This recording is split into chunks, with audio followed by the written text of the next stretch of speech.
Hey, everybody, come on in. We see you out there. This is a pre recorded episode of Comics by Night. That's right. We're going to run the opening, then we're going to introduce ourselves. How's everybody doing? Okay? Doing good. Good. Rob's never seen our opening before, so hang on. Can't wait. Or maybe you can. I got to find it first. Here we go. It's all the way up this line here. There we are. Here we go.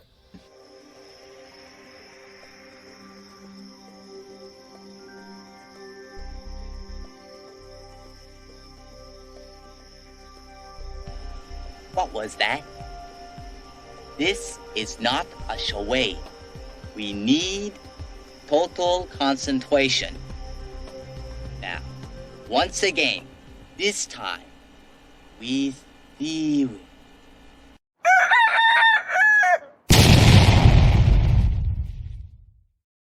That sums up the entire show right there. If you want to go, Rob, see you later. Yeah. Yeah. Last chance to bail, buddy. Phone's ringing upstairs. I gotta go. Hey, everybody, come on in. There's no chat today, as the running line along the bottom says. This is a pre-recorded episode. We're really happy to do this because we get to talk to Rob without having to wake him up at 5 a.m. It's 5 a.m. where I am.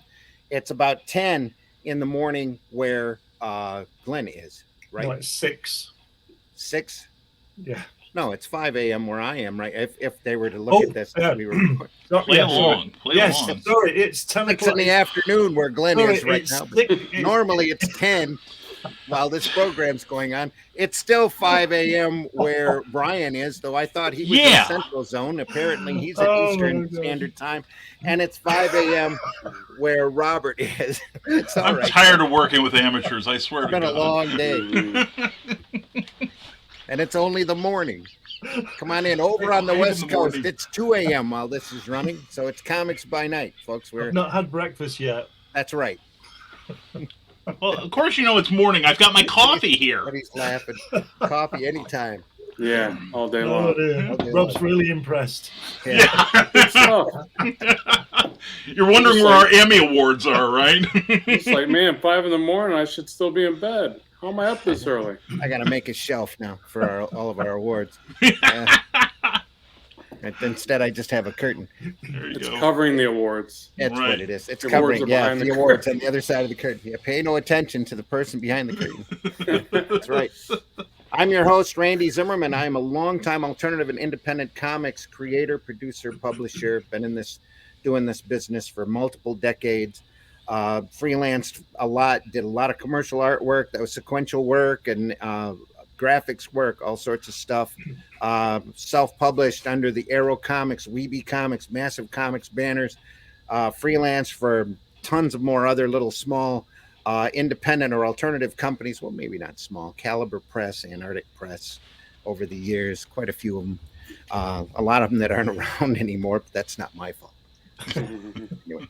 Or is it? No, it's not. Some of which I never got paid from He's either. getting the vibe. He's getting the vibe. There you go. He's in it. He's in it. Also joining us today is Glenn B. Fleming. Glenn, introduce yourself. Hi, everybody. My name is Glenn Fleming. I'm a writer, artist, and publisher in the UK. I've got 10 books in print at the moment, with many more to come, hopefully. They're all on Amazon. The latest one, and most relevant to this, is this book, which these two guys, I don't know about Rob, but these Randy and Brian have got a copy of this book. It's about my visits to Jack Kirby's home at the late 80s and the early 90s. And Hold up your book, Rob. There you go. I'm awaiting mine. Here we go, Rob. Get it. Yeah, get it over here. Wait, And it's really, We get Charles Santino the same way. We all hold up our books, and Charles is going, oh. no, I got to get a copy, though. That's awesome. it's, it's really well edited by some, I can't remember, and with it you get a DVD of me talking to Jack in his studio. Wow. I also created this, my cartoon character Hatch. And the second book is coming out soon on Indiegogo, so watch for that. And I also publish Comics Unlimited, which is a 100-page quarterly magazine about comics. So lots of other things, but this is all relevant to this show. Great. Also joining us today is Brian K. Morris. Brian, introduce yourself. Okay, I'm Brian K. Morris of Rising Tide Publications. I also, in addition to publishing, real books, I'm also the editor of many fine tomes such as this. Now, it comes with a DVD, but I had nothing to do with it, so... Anyway, I also edit other comic books like The Zombieful World of Oz by Eric S. Hawkins, and I also publish or am published by other people with many books that have sold hither and yon, available on Amazon and Smashwords, and thank you as always for having me. Hither and Yon, that's that great new bookstore chain, isn't it? Yeah, it is, and I remember their music from the 60s, too. hitherandyon.com. Yeah, that's right. There you go. Also joining us today, our special guest, Mr. Robert Marzullo. Robert, introduce yourself. Rob Marzullo. I teach online. I've published books like Learn to Draw Action Heroes. Luckily, I had a copy. I didn't realize we were going to hold it up, but there it is. I always keep a copy around, so I feel very narcissistic right now. And then Blackstone Eternal Comic. I've got episode 1 or book 1 out of that. I did Arrow and Assault back in the 90s. Back in the day. Back in the day. Then now I'm pretty much just an online instructor, a YouTuber, and I'm working on another how to draw book. I think I'm going to essentially focus it on more dynamic stylized anatomy. It's pretty bad I don't have the title because I'm about 4 pages in completed, but yeah, I'll figure out the title as I go. I like to just jump in and start doing the thing, and then I figure it out as I go. But yeah, that's me in a nutshell, I guess. I would just like to draw comics. Just don't call it Dynamic Anatomy. That's Vern Hogarth's book. Yeah, no, and I love that, and I reference him all the time because he's one of my heroes in art for sure. One of my favorite instructors. We talked about him a few episodes ago here on Comics by Night. He's got a whole series of books out that are just. I got them all. I love the exaggerations that he does. I just think it's really cool. I recently become more of a fan of not Hogarth, but oh goodness, sorry, Bridgman. Sorry, I don't know. Bridgman. Yeah. And at first I couldn't appreciate his work, and I'm starting to appreciate it more and more as it goes on. I didn't think he was so stylized, but I love the way that he segments and breaks down the anatomy, and does it in a way where it's almost like he's leading you up to make your own decisions, I guess, is the way I see it now. But yeah, he's somebody I've been studying a lot lately, and I absolutely love his work. Yeah, our perception of artists change as we get older and as we get deeper into this market, doesn't it? Because we've discussed before, there were artists that I hated growing up that I absolutely love and seek out now, like Kirby and Frank Robbins, and Don Heck. Those characters. Don Heck never got enough love, I'll tell you. As far as I'm concerned, just did some amazing comic work. But there's a reason all these guys worked at Marvel early on. So, I think we've discussed that last week, probably. I never rated Don Heck. Even now, I think I just don't like his Avengers. I think it's too scratchy and I don't know. That's just me. He's depending upon his inker, of course. He's a huge change from the person who preceded him because he's got his own individual look. Right. And a lot of times that can be looked at. And when I was a kid, I thought that was kind of amateurish. I'm looking at his stuff and going, "Oh, I could draw better than this." Mm-hmm. And then when you really get into it, when you get a little bit more advanced in age and you get to see what he was doing, your perception of that totally changes. You really start appreciating. The thing that I liked about Heck is that he worked on, to me, he seemed to work on, depending upon his inker again, multiple planes, almost like a Viewmaster wheel, where you had stuff moving in front, in the middle, and foreground, and he was constantly pushing and pulling stuff back. His art can look sometimes pretty flat, but at the same time, he's got this multi-plane view, almost like an animation sense to his work that I found pretty fascinating. I saw some of his non-comic work, his illustration work, just pencil illustration, fantastic. So he is a very good artist, but I just don't think he's a good comic book. And he's like Vince Colletta too. His romance stuff is completely different from his traditional hit the deadline cog work. pretty much. Yeah. That's what I call it. Like Yeah. as if they're all cogs in a machine. Yeah, but you check out his westerns though. His western work is gorgeous. He did a lot of backups in like Kid Colt and Rawhide Kid and Two Gun Kid and all those, and that stuff is wonderful. It is beautiful to watch. But Glenn, I know what you mean about, or Randy, I know what you mean about the inker. There was one issue of the Avengers where he was inked by Wally Wood.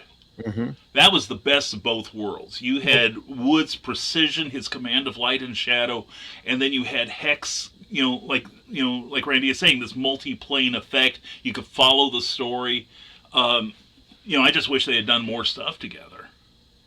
I wish Wood had done more stuff in general. But You couldn't go wrong though, could you? If Wally Wood's inking, you were. Yeah, you never went wrong. There's a slew of all-star comics that I think he either drew or he inked over top of Joe Staten. I think he did some of that over top of him. It's just amazing stuff.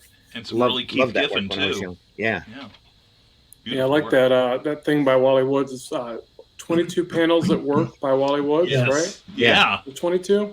Yeah. But I love referencing that. It's just such genius in that short clip of, and it is like, oh yeah, every one of those works, and they're, it's a great resource for artists that are looking to learn. Yeah, I know a guy who got all 22 tattooed on him.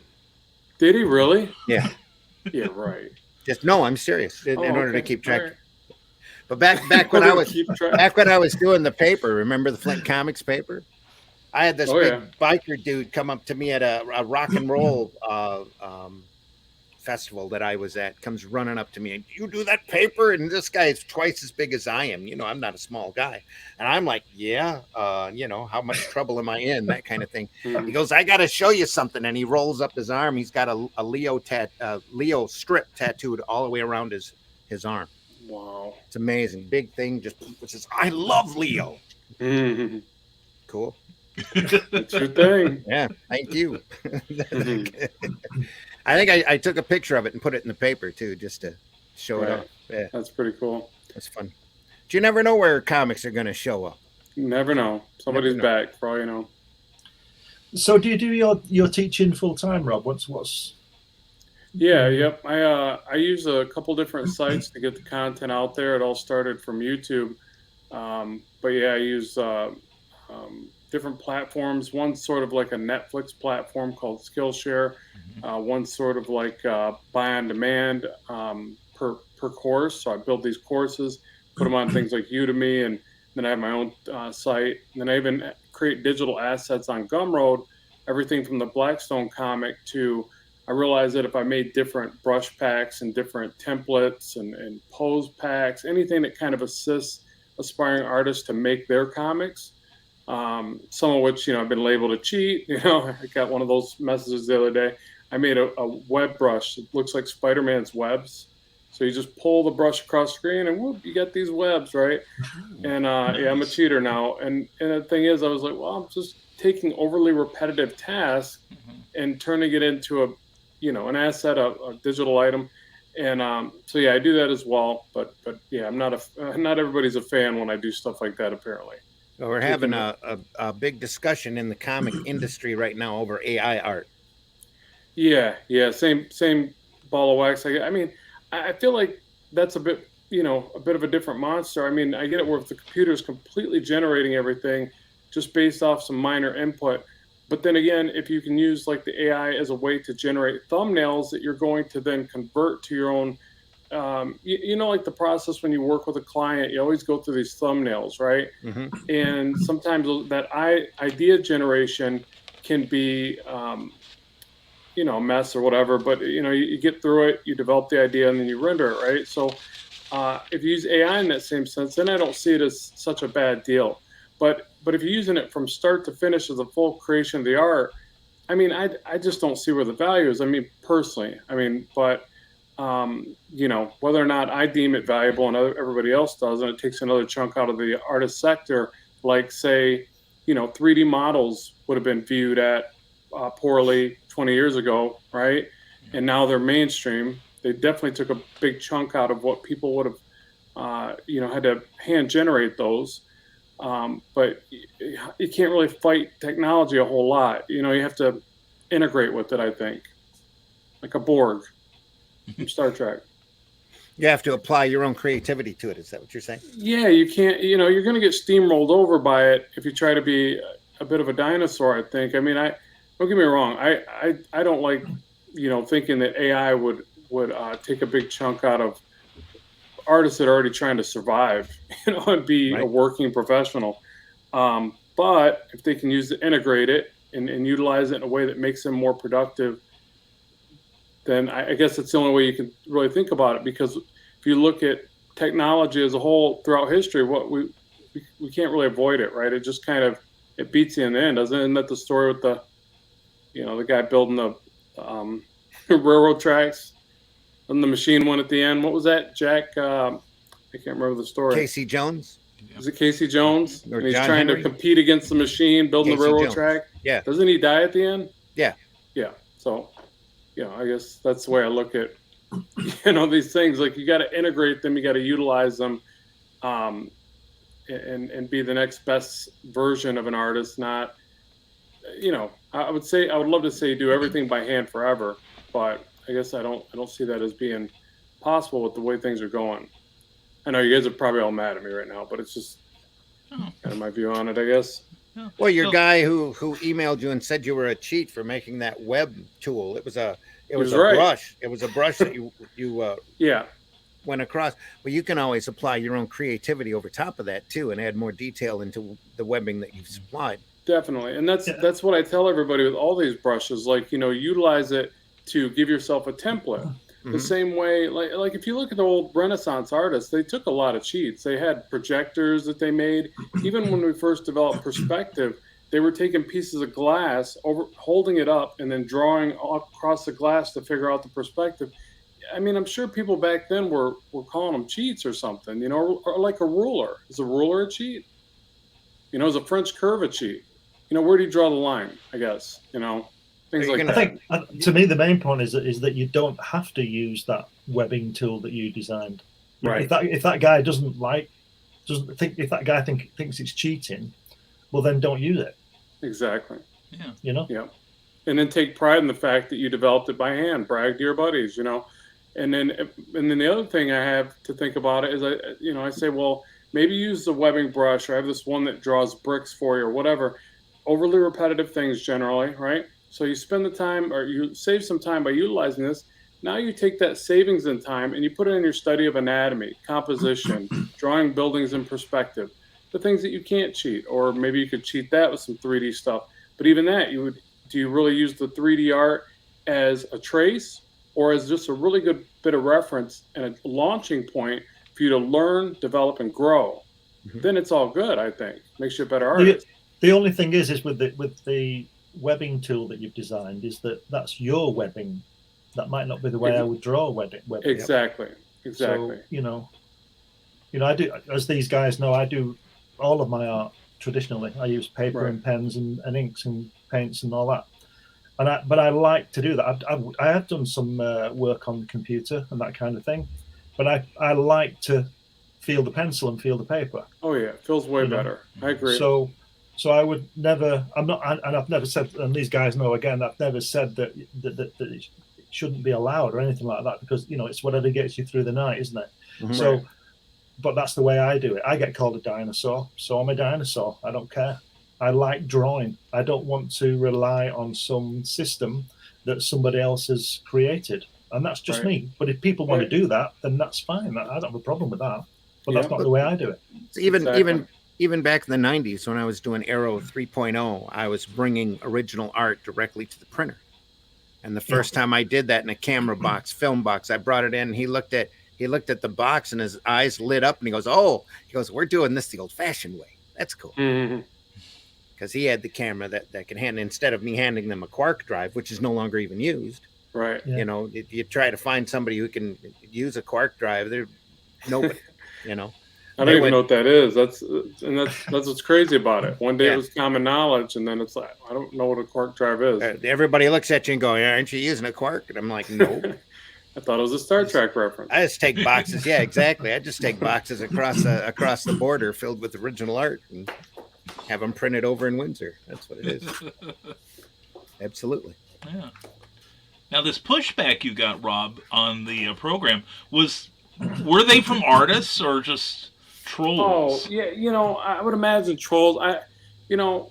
I'd like to say that I don't look into it that far, but sometimes it's just enough to get under my skin. And it was somebody that had a real low count private account, So generally that's, and I hate to like gauge anybody by metrics. That's just ridiculous, but that's the world we're in, I guess. But you can kind of tell generally when they're using that as a way to jab. Like some people, I almost imagine them having fake accounts where their alter ego comes out to troll, Mm-hmm. I mean, that's maybe a negative. And No, usually multiple accounts. That's one of the Yeah. reasons Elon's having such a hard time buying Twitter right now, is that they figure at least a third of everybody on Twitter is a fake account. wow, yeah, I guess when you want to get into your politics and really berate somebody, it might suit your needs. But yeah, but it's not a big deal. You can't make everybody happy, and I'm like you. I was just looking for some traditional art. I got a whole drawer of it. I just want you to know that I draw traditionally as well. Like, all right, here's one of Spidey, and I didn't. This is kind of a one where I took it out. So I'm doing this Spidey head, right? Mm-hmm. And I draw it and ink it, and I start using colored pencil, and then I realize how bad I suck at blending colored pencil. And then I finish the colors digitally. So there's times I combine the best of both worlds, but maybe that made me weaker. Maybe I was supposed to sit there and figure out those darn colored pencils. I was going to say, it's not that you suck at it. It's just that you're inexperienced at it. I give up too soon. You're using those I'm old inexperienced. stone tools. Sometimes you have to learn the proper technique, Yeah, I can't blend those. And I think I wasn't using the Prismacolor. The Prismacolor got a waxier feel to them. Mm-hmm. So I need to try again with those. But I'm sitting there muscling through it in a sense, and then I'm sitting there going, man, I know I could color this in my software in about 30 minutes, and it's going to be clean, done. And, then I jump over. So, but I love, like you were talking about, the tactile feel and the feeling that you're really connecting with the art. You can't beat that on paper. You just can't. But there are times I think, man, maybe I could do it this way. I bounce around a lot. My head's all over the place. So I use multiple softwares. I've done 3D. So sometimes I jump in 3D and start sculpting some idea. And I'm like, I should have just drew it. But now I'm over here sculpting, Suddenly you're trying to work up a framework and a skin to go around it, and on and on. Yeah. I bounce around, do a few different things, but that keeps me creative for some reason. I don't know. And we all figure out our own way to use those tools. I mean, we have a mutual friend, Chris Skelf, who knows how to use Photoshop like the back of his hand. Oh my God, amazing! You just sit there Learned a lot from stunned at Chris. the level that he works, the way he works, but he's been doing it for years. Oh, his He's gotten in there, 3D. he knows Have how you to do seen that. some of his 3D work lately? Yeah, Oh, he's just incredible. creating people. I mean, literally, you're looking at him and you're like, oh, that's a person. No, that's something he generated, right down to the pore on the face. And it's really neat. What they're doing is it's not neat. It's kind of sad, but at least Chris is working. But it's they're making people so that they can like if you had to hire a high-end model, right? They fly this model over to some beautiful place, take these pictures. They got camera crews, they got set coordinate, all this stuff, right? No, they realize, we can buy this model. We own a license of this 3D model that looks as good as anybody they want it to look. They light them in a 3D environment. And boom, they've saved a ton of money, right? And it's never going to age. It's sad in a sense, like how many people can you put out of work before the stuff really takes its toll? But it's kind of like from the other end of it, it'd be like more of a no-brainer. Like, wow, that's way more affordable. But yeah. Anyways, at least Chris is working. I think again, it's the same as working in comics or doing vinyl records or anything like that. There's a certain level of technique, especially to entertainment and advertising, that's never going to go out. You of course, your lettering, your grunt work is going to get replaced by faster and cheaper technology, but the actual art of it isn't going to go very far, or it'll just be applied to a different tool, like what we've been saying. Yeah. So even the artists that have decided to go digital, a lot of these guys, especially the guys working in comics, especially the guys working for the corporate guys, there's a lot more of them that have stopped working digitally and started working physically again, because they realize they might be hitting their deadline faster, but they're literally cheating themselves out of having that piece of original artwork that they can Definitely. resell. Yeah. Yep. Well, yeah, I mean, talk about a retirement plan. I mean, that original art, if they get lucky enough to hit some really good book titles, that stuff just is worth a pretty penny. And it's crazy, the heritage auction prices that are pulling down now for some of this stuff. It makes sense, it just though. gets bigger and bigger all the time. Well, it's one of a kind.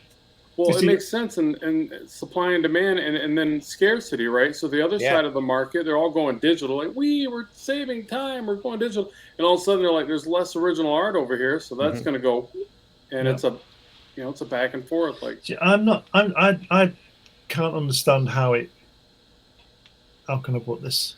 I think I mentioned this the other day on one of these things. I don't see how it can save time, because if I try and discipline myself to get that line right first time, but if I've got a computer where I can just delete it, I could be there all morning trying to get that line and not be happy. Right. True. But I'm not saying I get it right first time. I don't, but I try, and it's a kind of a discipline. I've said to these guys before, it's a discipline. See, I do hand lettering as well.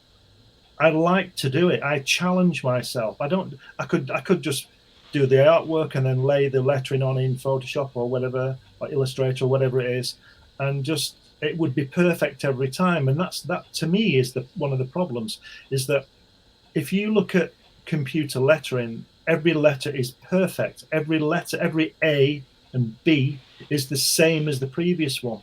But if you look at the old stuff with Kirby and all that, when Artie Simek, back in the 60s was lettering it, it was consistent, but it wasn't exact. Right. And that to me makes it more appealing. The lettering is on the page. When you put that page on the wall, if you're lucky enough to get one, the lettering's on it as well. Whereas now, the best you're going to get is a print. Yeah. True. That's just me, but that's just the way I see it. I think it's a shame. I think it's brilliant what people are doing digitally, but I think it's a shame when people like Brian Bolland, who's one of the best comic book artists in history, decides to do it digitally. I know it's his choice and all that. He has his reasons, whatever. But I think that's really sad, because I don't know whether he does things for money or whether he's got any money, but he could generate an original piece of artwork and cash in on it. I mean, I know it's not all about cashing in, but you understand what I mean. It's just a shame that there's only going to be a finite set of Brian Bolland artwork that people can get.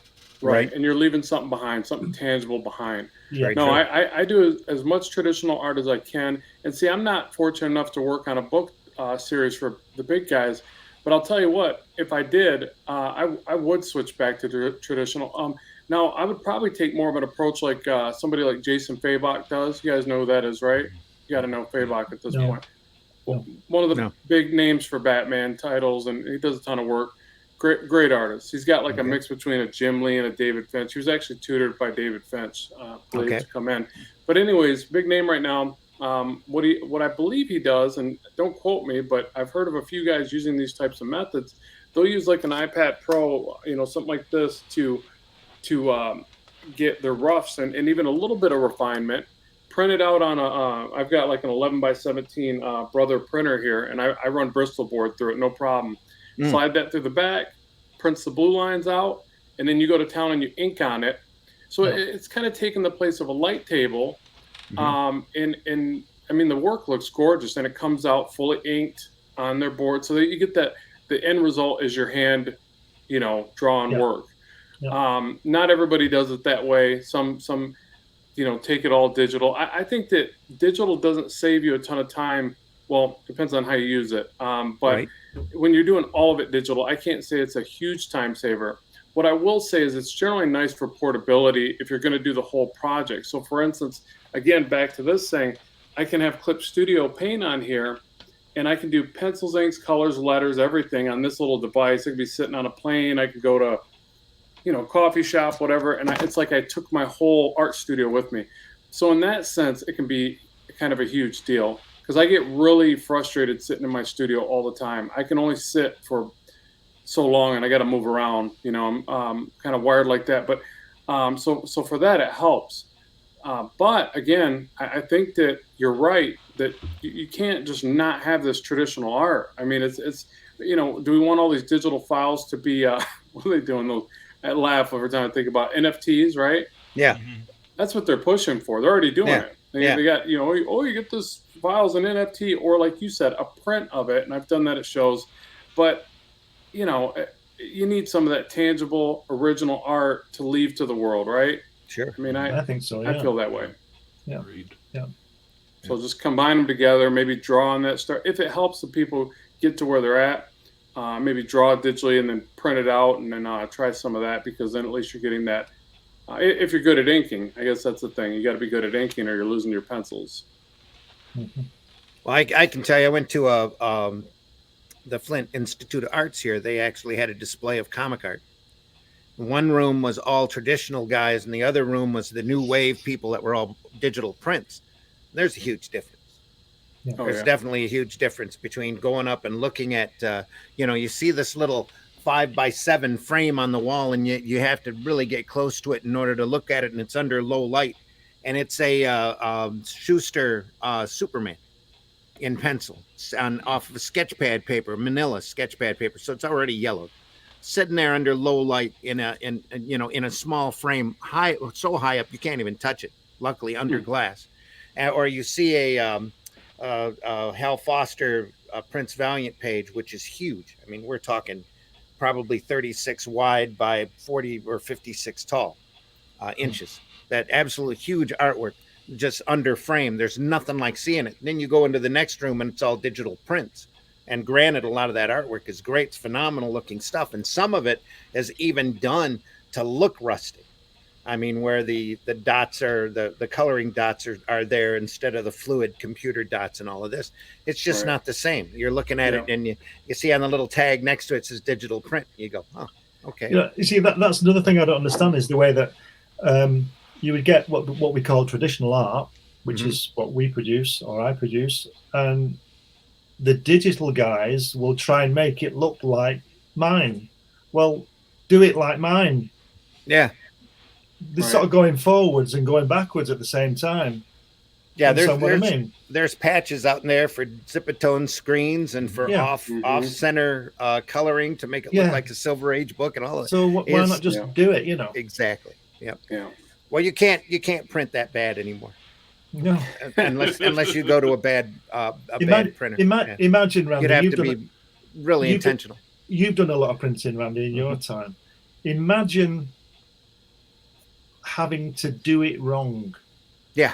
To accept a job that was printed not to your satisfaction, and wanting that. There's got to be something wrong in that somewhere. I think it's a lot to be said for nostalgia, though. That's the thing, and trying to go after that feel. Yeah, but just recreate it the way we do, and then it will be like that. Yeah. So, I mean, that's the old style argument too about printing on gloss paper and printing on newsprint, and knowing how to color for each one. Right. Because on newsprint the color soaks in, the inks soak into the newsprint. Where on the gloss paper they sit on top of the paper. Yeah. You have to know your man's got to know his limitations. That's what Clint Eastwood that was back in the mid '60s, when there's a comic came out, TV Century 21, which was a vehicle for Jerry Anderson's Thunderbirds and Stingray and all that kind of thing. And that they employed photogravure to print that, because it was on glossy, and all the artwork by Frank Bellamy and those people was painted artwork. Yeah. It wasn't color flats, I guess you'd call them, that Marvel were doing. It was printed on really, really nice paper, and all the artwork was beautifully painted. But I mean, there's nothing better than picking up an X-Men 15 at a convention, and you can get the smell of it, and the edges are yellow and all that kind of thing, and it's just beautiful, and all the registers out. It's just like those behind you. It's beautiful, isn't it? But now when I go into the Forbidden Planet shop and look at these reprints, they're all Fantastic Four number one reprinted in a really nice hardback format with beautiful paper and recolored. It doesn't work. No, it just doesn't work. It removes. Not the same. I know it's nostalgia and all that kind of thing, and I know I'm old. I think I'm the oldest on this panel, but it doesn't mean I'm wrong, does it? Doesn't mean you're wrong. It just means you're old, Rand. It just means It just you're means old, I'm man. old, and That's right. I'm glad to be old. You know, And then- I'm old. Get off my lawn too. You know. There you go. And there's a give and take to that too, because there's a huge difference between those golden age books or those older silver age books that have that look and have that feel, where you look for the newsprint, you look for the yellowing on the paper and that kind of thing. And that entire period during the late 70s, early 80s, where they were using plastic prints or plates, I mean, where everything was just garish and ugly and just too loud to even handle the paper that it was on. That was a horrible printing period for comics during that time. You remember that period? I'm sure Brian does. I do. I remember I was working in a comic shop at the time, and it was right after I learned the difference between like what they called Mando and Abatiba and all that stuff at the time. There was an issue of Captain America, was drawn by Paul Neary, and somebody like the Armadillo or somebody swats Cap in one panel with his tailor son just like bam right in the face, and the printing plate was plastic and the nose dropped out. Yeah. So, bam, and then there's, Cap, you expect this dialogue to go, "You can't hurt me," so, and his whole nose was missing. Oh my God. And even in reprints, let me enlarge this here. Even in reprints, you can see it. This is a reprint Marvel Superheroes from Old Tales to Astonish. You can still look. You can still see that if you get close enough on it. That's just classic stuff. They kept the original colors on all of those while they were still reprinting on newsprint. Just did some amazing stuff. Just show that cover. It's got that iconic Kirby. That Hulk, hasn't it? Look at that. Yeah. And right next to a Wally Wood there. Yeah, right next to a Wally Wood Daredevil. Yeah. Mr. Fantastic. Fear and It Eel. don't get no better than this. No. What number is that, Randy? That is Marvel Superheroes number 26. Wow. Fabulous. It's got a reprint of one of the early X-Men in this too. Let me check. It's got the frog in it. Let me see what number it is. The X-Men wasn't popular enough at the time for them to put it on the cover. I believe that's 2 or 3. It's Meet the Blob. Oh, look at that. Yeah, nice. Wow. They're graduating for the first time. They did it like 3 or 4 times through the strip, I think. Just introducing, reappearing that evil that is Magneto. Yeah, just some great classic stuff. I love looking through this old material, and a lot of this stuff, especially the reprints, the Marvel Superheroes, Marvel Collector's Item Classics. If you're fortunate enough to find a retailer or a dealer at a show that cares, they're blowing these things out at like $3-5 a piece that are just reading copies, and it's so much. That you get more bang for your buck than nowadays. You walk into a comic shop and pay $5 for a 1 of 6, where you can get a 56 or 48 page book that's got 3 or 4 different stories in it. Just amazing. Yeah, Even if and I've got these all reprinted in Essentials back there, but it's not the same. Yeah. That was the nice thing about those things when they came out, because we didn't have the internet. We didn't have archive volumes. I remember I wasn't even a teenager when those things were coming out, and I snapped those up every chance I got. Every chance. Yeah, Marvel Triple Actions, Marvel's Greatest Comics with those older Sinnott, Kirby, Lee reprints in them, the FF. Yeah. Well, even the first, 1920 issues of Marvel Superheroes start out with monster stories. The Ditko, Sinnott, Kirby stuff. And then around issue 4 or so, they started reprinting the Golden Age Captain America by Simon and Kirby. Wow. And that was stuff my parents just talked about. And I had never seen it before. And then, like, a few issues, like around... was it 11 or 12, they started doing new material in there, such as the original Captain Marvel, Marvel. Medusa, Spider-Man, Phantom Eagle, things like that. First Guardians of the Galaxy. Yep. And in the back were more Golden Age stuff, like the All-Winter Squad, Marvel Boy, things like that. And it's like... the 50s Black Knight. A lot of reprints of that was in there.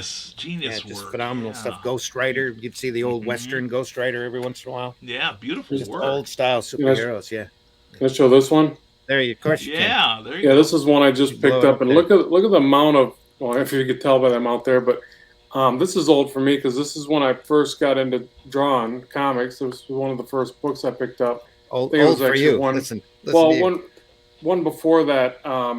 That's where- classic McFarlane Yeah, material. and in it's there, right? all it's a big run of him on Spider-Man. I mean, just Yeah. gorgeous stuff. Yeah.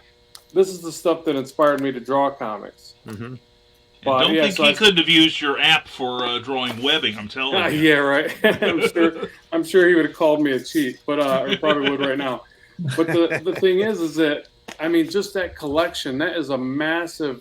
Yeah. So I saw that and I was like, man, I gotta get that. And the other sad, and I probably already have all them books, by the way. Yeah. right? Yeah. Not to rail on your love or anything. The real sad thing about that, when it comes out in hardback like that, is that it's expensive. And Oh, it's yeah. not accessible Yeah, to the what younger was kids. You got kids now that are having their parents buy $50, $60, $70, $100 video games that they can sit there for 2 or 3 weeks and play and try to conquer. Where with a comic, you're walking in for $5 and you're lucky if you get 10 minutes worth of entertainment anymore.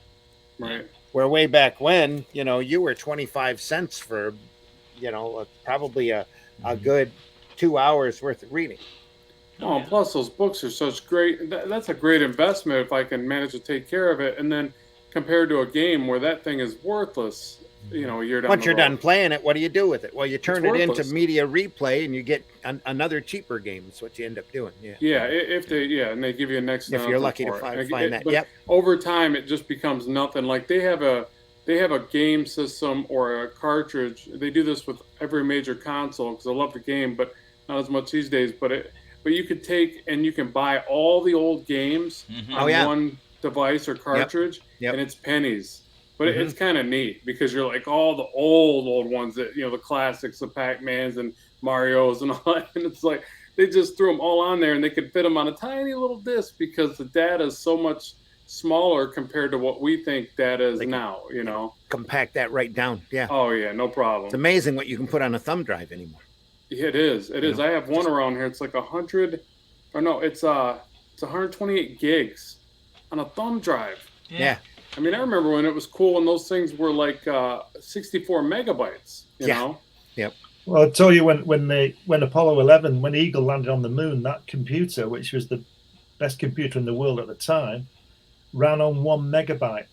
Yeah. Wow. And 20 years later, when I got my first Apple Mac, which was the classic, about the size of a toaster, little black and white screen, that big, the operation, I don't know what the word is, to operate it, it was 16 meg. It needed 16 meg to run it, to turn it on, basically. Yeah. And mine, I think I was running or doing work on 64 meg. And 16 of it was to make the thing work. Whereas Neil and Buzz landed on the moon with a computer that was 1 meg. So kind of scary, right? That was 20 years later. That was makes you realize how brave they were. Yeah. Yeah. Exactly. Foolish, yeah. Well, I remember getting my first. I remember getting a 1.6 gigabyte drive and thinking, I'll never fill this thing. Right. And now I get like a terabyte, and I'm like, okay, I've got to delete something to make room now. Yeah. Especially if you're doing video. Yeah. This past 10 years, I'm still resisting going on iCloud, because once you're on iCloud, they've got you, because it's something, I don't know what it is. It's something like £10, $10 a week, a month for 20 gig or something. Well, I could fill 1 million gig this afternoon, so that I'm desperate not to go on it, because and try not to. I would look at other options, because one of the bad things, I just had a pitfall with them. What happens is you're slowly backing up the data onto their cloud service, right?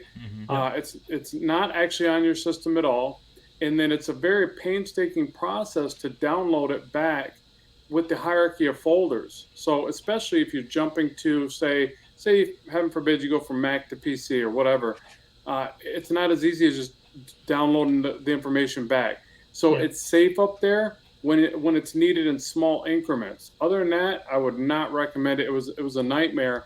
You're better off using multiple external drives, which you're going to be able to save a lot of money as far as overall space. And then if you need that one online backup, I'd probably recommend, even though it's still a pain, Dropbox. And then you have some ones that are kind of unheard of because they're not that, that easy clickable, draggable thing. They're just straight up storage spaces online that big companies use. You're gonna do better with that, I would imagine. But almost as a whole entirety of all your data, it's a pain. I have terabytes of data, and it's a pain. You have to start looking at it and going, I'm just going to delete some stuff. Like Brian said. Didn't Jennifer Lawrence find out how badly not very secure iCloud was? Oh yeah, a lot of stars really? did. Yep, I believe it. Yeah, they found all of the naughty pictures that they were sending. Yeah. They stored. Yep. Absolutely, got to be careful. Got to be real careful. And you also have to back everything up. I've learned that painfully. The last external hard drive I had, I fried, and I lost everything that was in it. Yeah, I keep a couple now. You can't legislate for being stupid though, can you? Because I told you about when I was writing one of my first books. I got up one morning with this chapter, and I wrote for 4 hours. This chapter is the best thing I'd ever written, and it was lunchtime. It was the best. I was so proud and pleased with this chapter. It was probably about 5,000 words. I was really, really pleased with this, and I said, "I'll go and have lunch." So I turned it down, broke it down, and it said, "Do you want to save?" And I said, "Nope." Bang. And sent it to Mars without thinking. So that what I had to do was, oh no, and I couldn't get it back, so I had to miss lunch and write the damn thing again, and I know it wasn't as good. So you've got to be careful. Yeah. Now there are some benefits of something like iCloud. So for instance, like one of the things I do with this one, I use a software called Procreate on here, right?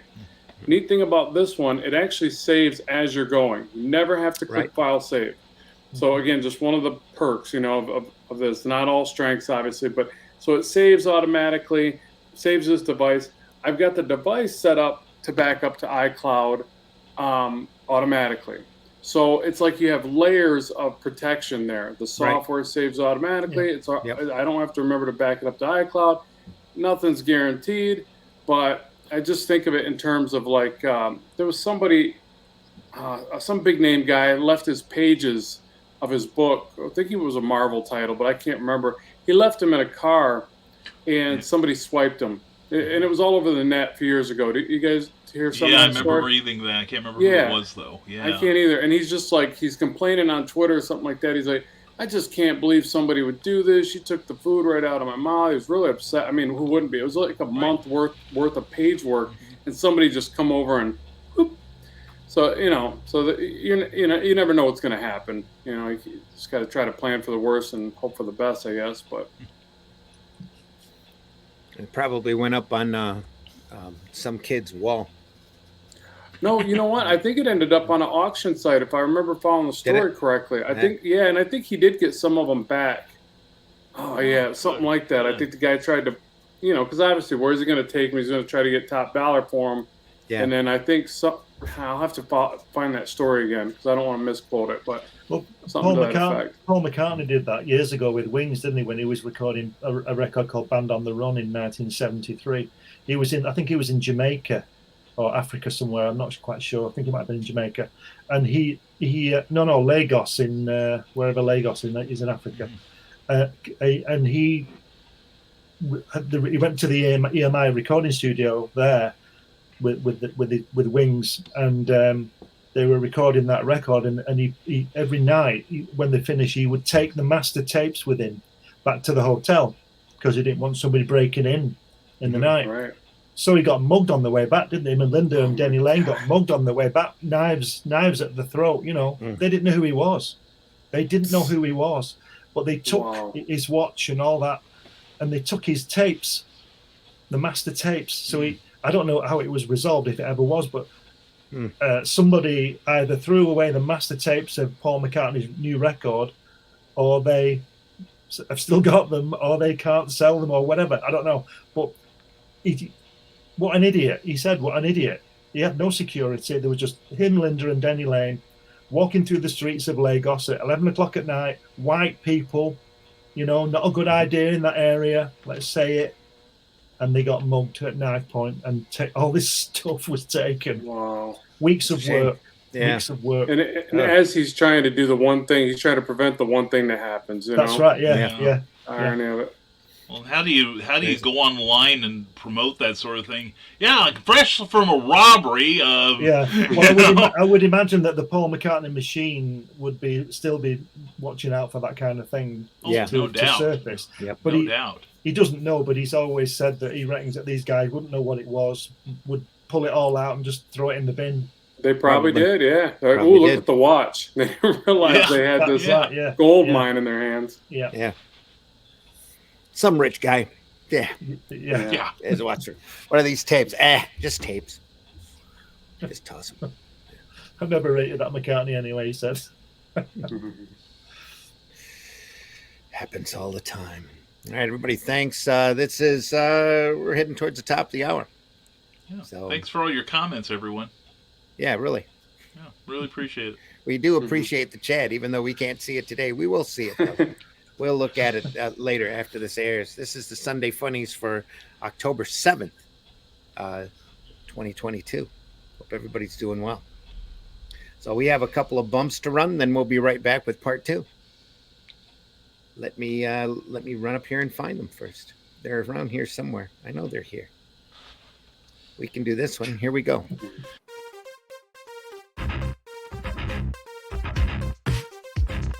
When your timeline reaches its Armageddon, what's a kid to do? I'm not a... Snag the keys to your mom's experimental ship, of course. That's not quite how it happened. Drift aimlessly in the rift between dimensions, trying to figure out how to operate it. Now hold on a sec. Pick up a few hitchhikers. Hi! Hello. And maybe solve a disturbing mystery that could lead to the destruction of reality itself. You know, if this time... There's always time. I'm not so sure about that. Get in on the adventure with the Rift Riders on Indiegogo.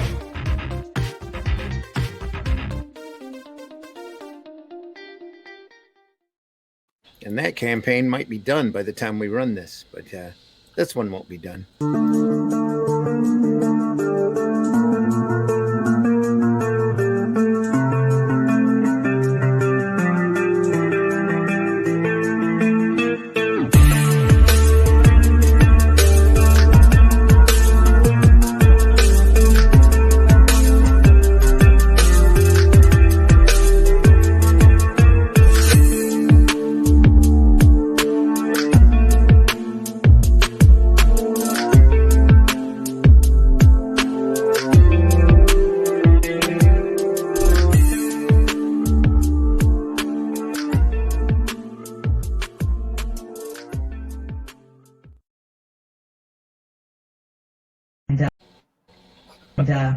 Who's your favorite Marvel Comics hero?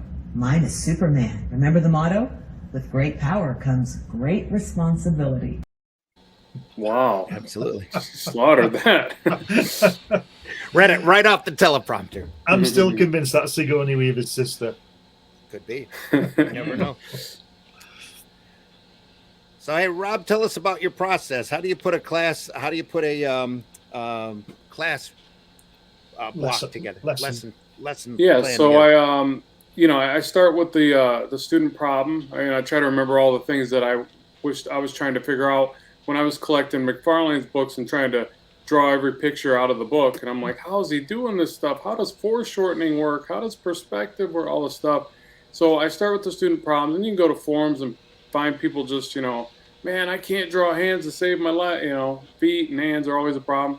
And so then reverse engineer it to like, okay, how do I break it down for them? And I reference, I love the series, the video series by Stan Lee back in the day, where he was like had all the cool artists up there and they were doing little tips and tricks. So I think like that. And then obviously the book, How to Draw the Marvel Way. Mm-hmm. That was big for me, and then we've talked about, Bern Hogarth and the other one I keep George Richmond. Goodness, George Richmond. Yeah. Anyways, but it's so I take bits and pieces from all that. In fact, I'm always surrounded by different how to draw books. This for me, it was Jack Ham for me, cartooning the head. Yeah, Jack Ham. Yeah, that's a good. I'll have to check that out. That's a great book. It's an old. Have you guys book, seen this one by Scott Robertson? No. Blow that up. Beautiful stuff. How to draw. Yeah. Yeah, I mean, but look just at that. technically design oriented, lots of cool perspective techniques that you just wouldn't pick up on unless you really dug in, and just gold mine of knowledge right there. You have quite a library of that stuff. Oh yeah, I love how to draw books, and then I'm always consuming videos. But then as far as my own breakdown, it's pretty simple. I can actually share. Should I share a screen with you? Yeah, you can share. There's a line. You know StreamYard at all? There's a line along the bottom that says share. There's a button there. You can share your screen. Yeah. Share screen. All right, let's see here. Oh, hold on. It's wanting me to put my preferences here. Let's see. That should be it. Yeah, there we go. Okay, so yeah, let me show you this one. Yeah, it'll pop up here in the green room, and then I can display it. Okay. You have to hit the share button though. I'll just. Oh yeah, I thought I did. Let's see here. Oh,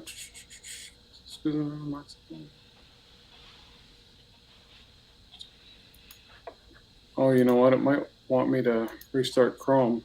I'm not going to be able to do that while I'm on here, I imagine. Yeah, don't do that. Yep. Is there a YouTube? Okay. Is there a YouTube video of yours I can show? Oh no! I was just you were asking like the process, but yeah. But what it is, I'll draw step by steps of the, the different things. So like right now, I'm working on one like a superhero leg pose. Where the one leg's up in the air, one stretched down, and I'll break things down into bite-sized chunks. So it's when you show like a whole character getting drawn, it can really probably boggle the mind of a beginner. So I'll break down just the hand, and I'll say, okay, if you were to draw the hand like this, you would do a basic simplified skeleton. Notice that the knuckles wrap in a curve, point out little things like that so that they can now follow along, typical how to draw stuff. But sure. But I just enjoy it, so it helps, because if I didn't enjoy it, I probably would have got bored of it by now. And about how many videos you think you've posted? Oh, total, 1,000. Do you think? I mean, I have over 700 on YouTube. Okay. Wow. Yeah, I'm a bit of a fiend. I don't know, not a fiend. Can't think of the word. So how long have you been doing it? Obsessive? Yeah. How long have you been doing it? You guys come up with the word for me. Yeah. How long? How long? Yeah. Oh yeah. So I've been on YouTube for over 10 years. I want to say about 10 years. And it's funny. It all happened from that. I started. Back when I started, I had a sign shop. Me and Randy were in the same profession, doing stickers, graphics, and signs and stuff, designing for people. And I closed it because I started making YouTube videos. And at first it was just for fun. I just enjoyed making the videos. And I started getting contacted by different companies, and I blew off the first few because I thought it was, yeah, right. You guys don't really want me to do anything. You're just, pulling my chain. Some of the fake stuff you get, And then one of my responded back to, and they were like, hey, we'd like you to design a couple courses for our online course site. And it was for Envato, Tuts Plus. And I was like, yeah, I'll give this a shot. I mean, if you're saying I'm, qualified to do it, I'm going to believe you. And I did it, and it went pretty well. And then I segued into figuring out how to do that on my own and making, applying to different markets with it. And it just kind of took off. But yeah, it was just neat because there's such a need for people that want to learn any plethora of things. And, video seems to be a really good vehicle for that. If you can sit down and make that for them in a way that, gets them through that student journey, that process, it's really good, I think, for parts of the world where they don't have education as readily available as we're used to. Like we can go to good schools and good colleges. It's everywhere where we're at. And people still don't want it sometimes. But there's other parts of the world where they really struggle. I've learned that through Udemy because they actually make it where their content's cheaper in areas of the world where they don't make as much, And at first I was kind of bothered by that. But then I thought, you know what? That's actually the right thing to do. Like that's why free content on YouTube is so powerful, because you're helping out people that probably otherwise couldn't afford to buy maybe a $10 course. $10 in their area might be just dramatically out of reach. Oh yeah, look at my bad anatomy there. It's bad anatomy. not really how anatomy looks. But. I'm just gonna roll this without the sound, so folks can get an idea of how you work. You work off of a stick figure. You work off of a framework, huh? Yep, just to get the established lengths in place, and then I start to generally I'll throw in cylinders, kind of like how to draw the Marvel way. For something that's just a side view, or this is a pronated view of an arm, palm facing down or whatever. I go right to shapes, because what I'm explaining here is like, hey, look at parts of the body and find your own shape memorization. Biceps like a football, triceps like an oblong diamond shape from this angle. And so on and so forth. And like, if you can start relating those shapes to something memorable, it becomes a lot easier for you to kind of move those shapes around and piece together your own puzzle. Do you never say draw from life though? Because superheroes is exaggerated, isn't it? Yeah, so I draw from life all the time. I always recommend figure drawing, gesture drawing from life is super important. Especially when you got very stiff characters going on, you should go back to drawing from. One of the sites I really like is quickposes.com, and you can, clothed or whatever kind of settings you want. You can start your time settings at like, 10-minute intervals or whatever, and work down to a minute. And definitely huge benefits to that. I would never say not to draw from life, but then I also say take the time to draw from comics, because you're going to learn the tricks that they're doing. Sometimes they're taking shortcuts. Sometimes they're, implying certain forms and shapes. They're not tracing everything. They're not drawing everything exactly the way it would look. And you learn to develop style that way. You also learn to develop speed, like I think by drawing from comics. And I get that from people. Like I remember listening to a video with Todd McFarlane, and I want to say it was one with him and Stan Lee.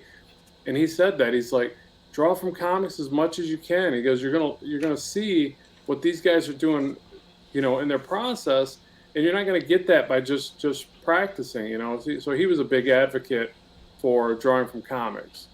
But I think it's a mix, right? What do you think? I think it's like I said earlier. It's whatever gets you there. I don't think there's any wrong. I don't think there's any wrong way. No, I think people should look at life though initially. Definitely. Because like I said, the superheroes are just exaggerated, aren't they?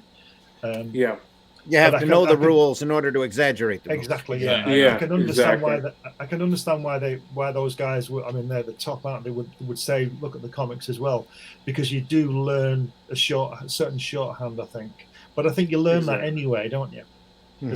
Even when you're writing, you learn shorthand in life, I guess. And so like I said, there's no right way of doing this stuff, I don't think. Right. That's part of the fun of doing it, though. Yeah. Well, it's like your signature, isn't it? Have you ever tried to sign your name the way you don't sign your name? Your signature will always come through. So your style will always come through, because when we're younger, we all try and draw like Jack Kirby and John Buscema and John Romita, because those are the best. And then all of a sudden, you think, no, that's them. That's the way they draw, and your style will come through. Right. So I would say that you have to look at everything. Definitely. Just absorb it all, and then your style will come through. That's the way I see it. Yeah, no, I agree. Yeah, and I've got some really good anatomy books that I go to. So I've got one by Roberto Asti. I think he's a bit newer of a anatomy instructor, but he's got a really good one. There's another one by I think it's Anatomy for 3D sculptors, and it's pretty amazing reference. They don't just show you the anatomical breakdowns. They'll show models of figures, and different angles, and then they'll break down the shapes.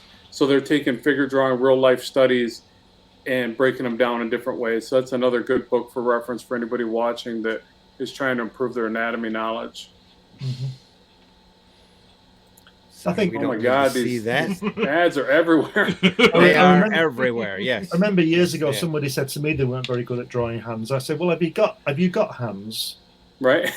Yeah. Good reference there. Well, yes, of course. Well, then you've got free, instantly accessible reference. Definitely. Your own hands. Yeah. Look how your fingers work. The key thing with anatomy is learning why something does something, isn't it? Mm-hmm. Why does your elbow work the way it does? Because the muscle pull in the tendons and all that sort of stuff. If you you need to learn all that as well. I think you need to know why it happens. Right, like a common problem with young artists, and I do this. I'm not innocent of this, but when a muscle's flex, it can only flex on one side, right? It's either pushing or pulling, it's either contracting or extending. But people learn to draw muscles, and they draw like every part of the body is flexed all the time. Well, and it right up. A guy said to me, I was having this discussion. This was years ago when I was working in graphics. And we were talking about comics. We were talking about Jack Kirby and people like that. And this guy said that Jack Kirby, right? You know who Jack Kirby is? Oh, Jack Kirby, this guy said, doesn't know anatomy. Oh, goodness. And I said, I can't even answer that. I couldn't answer that. He knows everything about anatomy. It's like his perspective when people are leaping from the page and he distorts the perspective. You've got to understand how it works before you can do that. Mm-hmm. And he obviously knows probably a bit more than this other guy about anatomy. Oh yeah, when people not comic artists, I try to keep my mouth shut when I'm looking at comic artists and trying to say, well, I could draw better than that guy. Well, maybe on my best day, I could draw a particular picture, not that better is even a word when it applies to art, but maybe as well, or maybe, in the realm. But maybe this guy is working on a deadline and knocking out, pencils and inks for his entire book in 28 days, 3 weeks. I mean, you just don't know what's going on there. And so when you realize the amount of skill that it took for somebody like Jack Kirby to knock out those pages so dynamically and so quickly, it's like you got no room to and no one's got any room to knock that guy one bit. Well, He's a master. This same guy said that he thought that Billy Joel, the singer, Billy Joel didn't know how to write a song. And I said, well, I wish I could write songs as badly as Billy Joel. There you go. Yeah. I mean, you might not like Billy Joel, but you can't say that he can't write a song.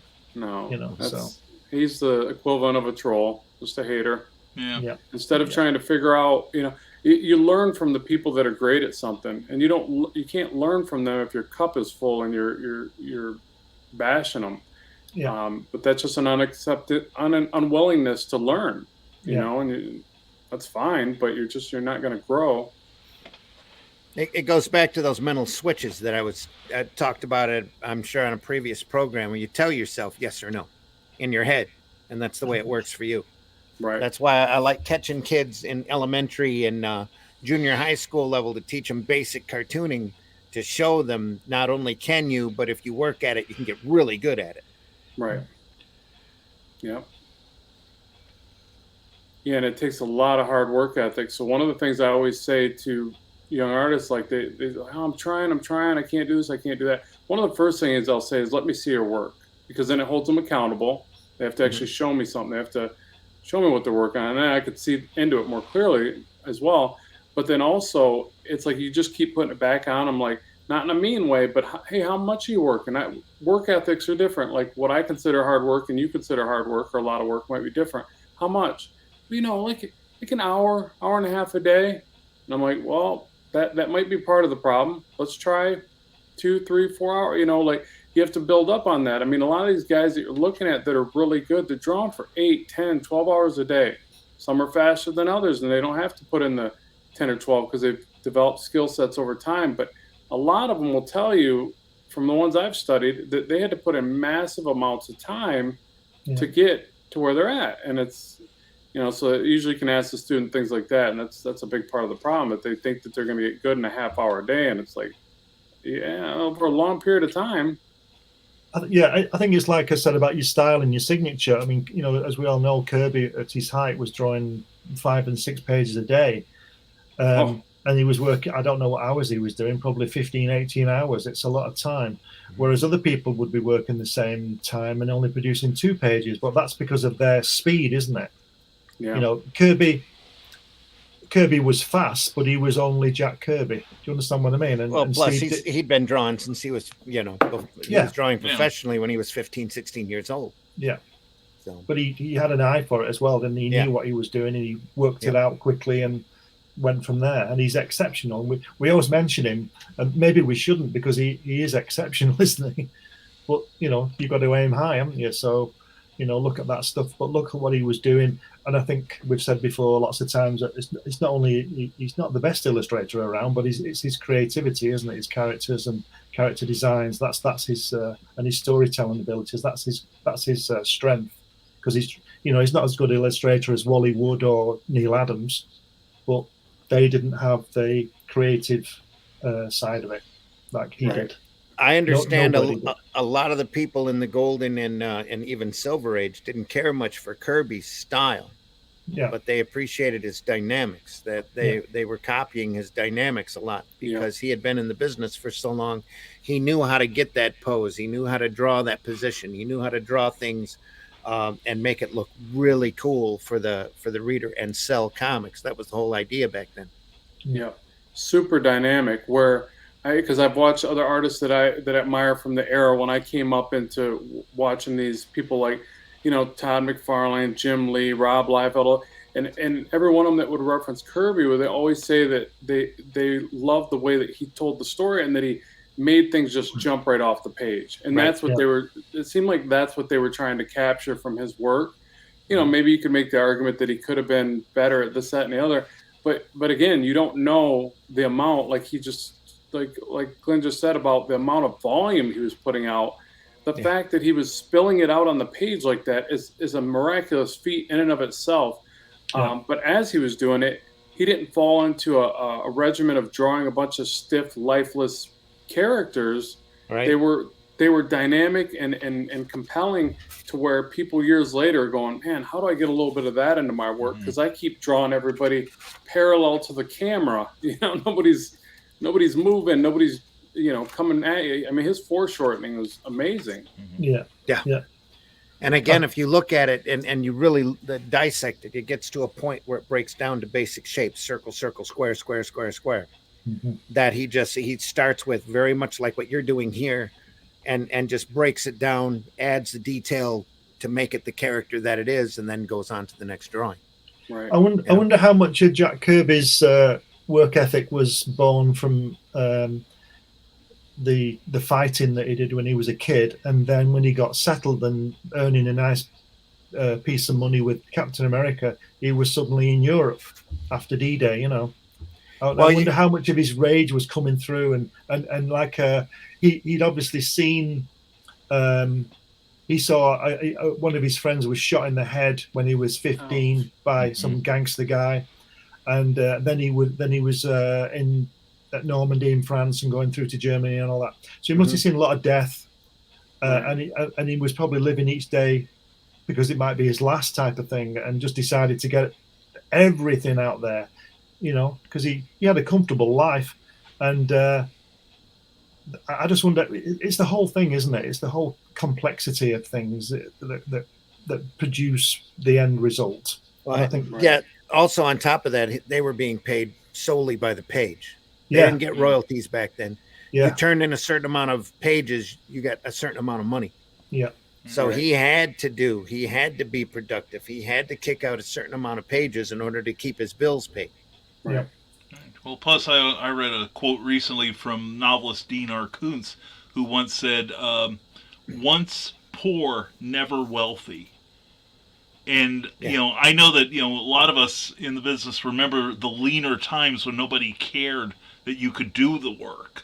But you weren't given the opportunity, and all of a sudden you have these opportunities, so you keep working like somebody's going to take it all away from you at any point. You probably should. I mean, really, the wolf's at the door. Exactly. Stay hungry. That was quite the mental state for anybody who grew up in the 30s, 20s, and 30s. Oh, sure. During that time, during the Great Depression, you fought to make money. You fought to pay your bills. Oh yeah. Yeah, you ever hear that saying? It says, good times make weak people. Weak people make bad times. Bad times make strong people or good people.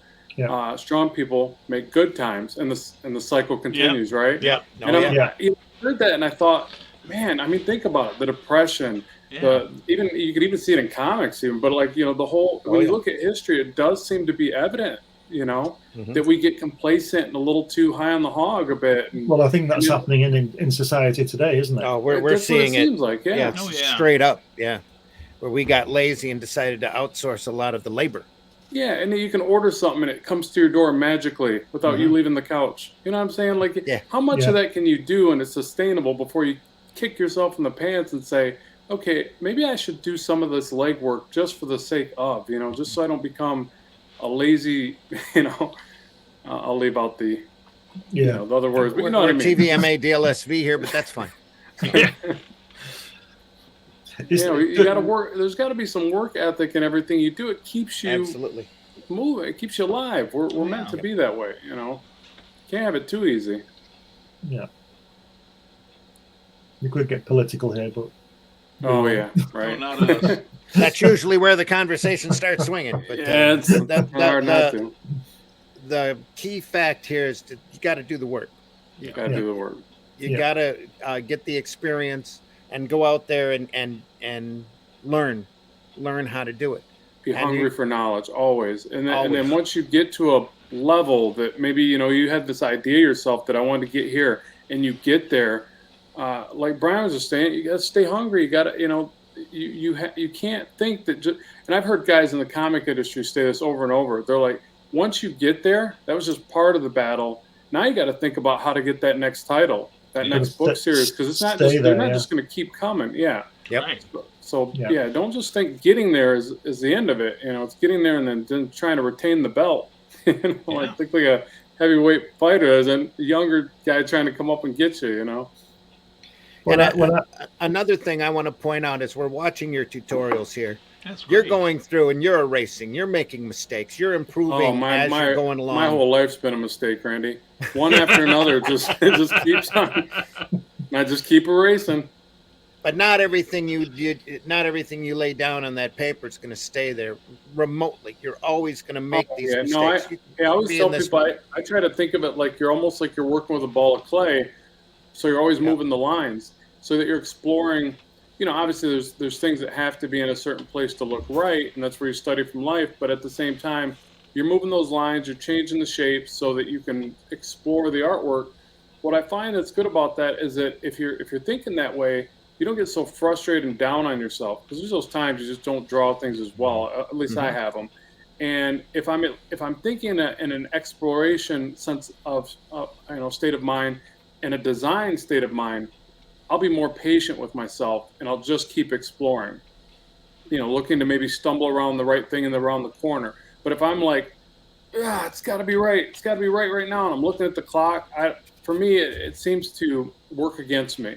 Like I'll start crumbling up the paper or deleting the digital file and starting over. So a big part of it for me, and we're all different creatures here, but a big part of it for me is staying calm and patient, putting on some peaceful music, which I never used to do, but I do now, and just chilling, just enjoying the process, and then I seem to do better. So by peaceful music, what do you listen to? Oh goodness, I love like Oriental, is it Oriental flutes? Some of it's we're talking really peaceful. Oh, I'm music. talking. Well, I'll type in. I'm a YouTuber. I type in like study music. And I kind of like look at different playlists. I'll play the first couple minutes, and but yeah, I love that stuff now. I eat it up because I find that it's the stuff I can listen to, and it doesn't detrain my thought process. Mm-hmm. So if it's something with a lot of lyrics, sometimes it pumps me up, and other times it just kind of distracts me, and I start getting onto some other things in my head. So I keep it simple these days. Maybe some piano, that would work. Depends what kind of mood you're in, really, doesn't it?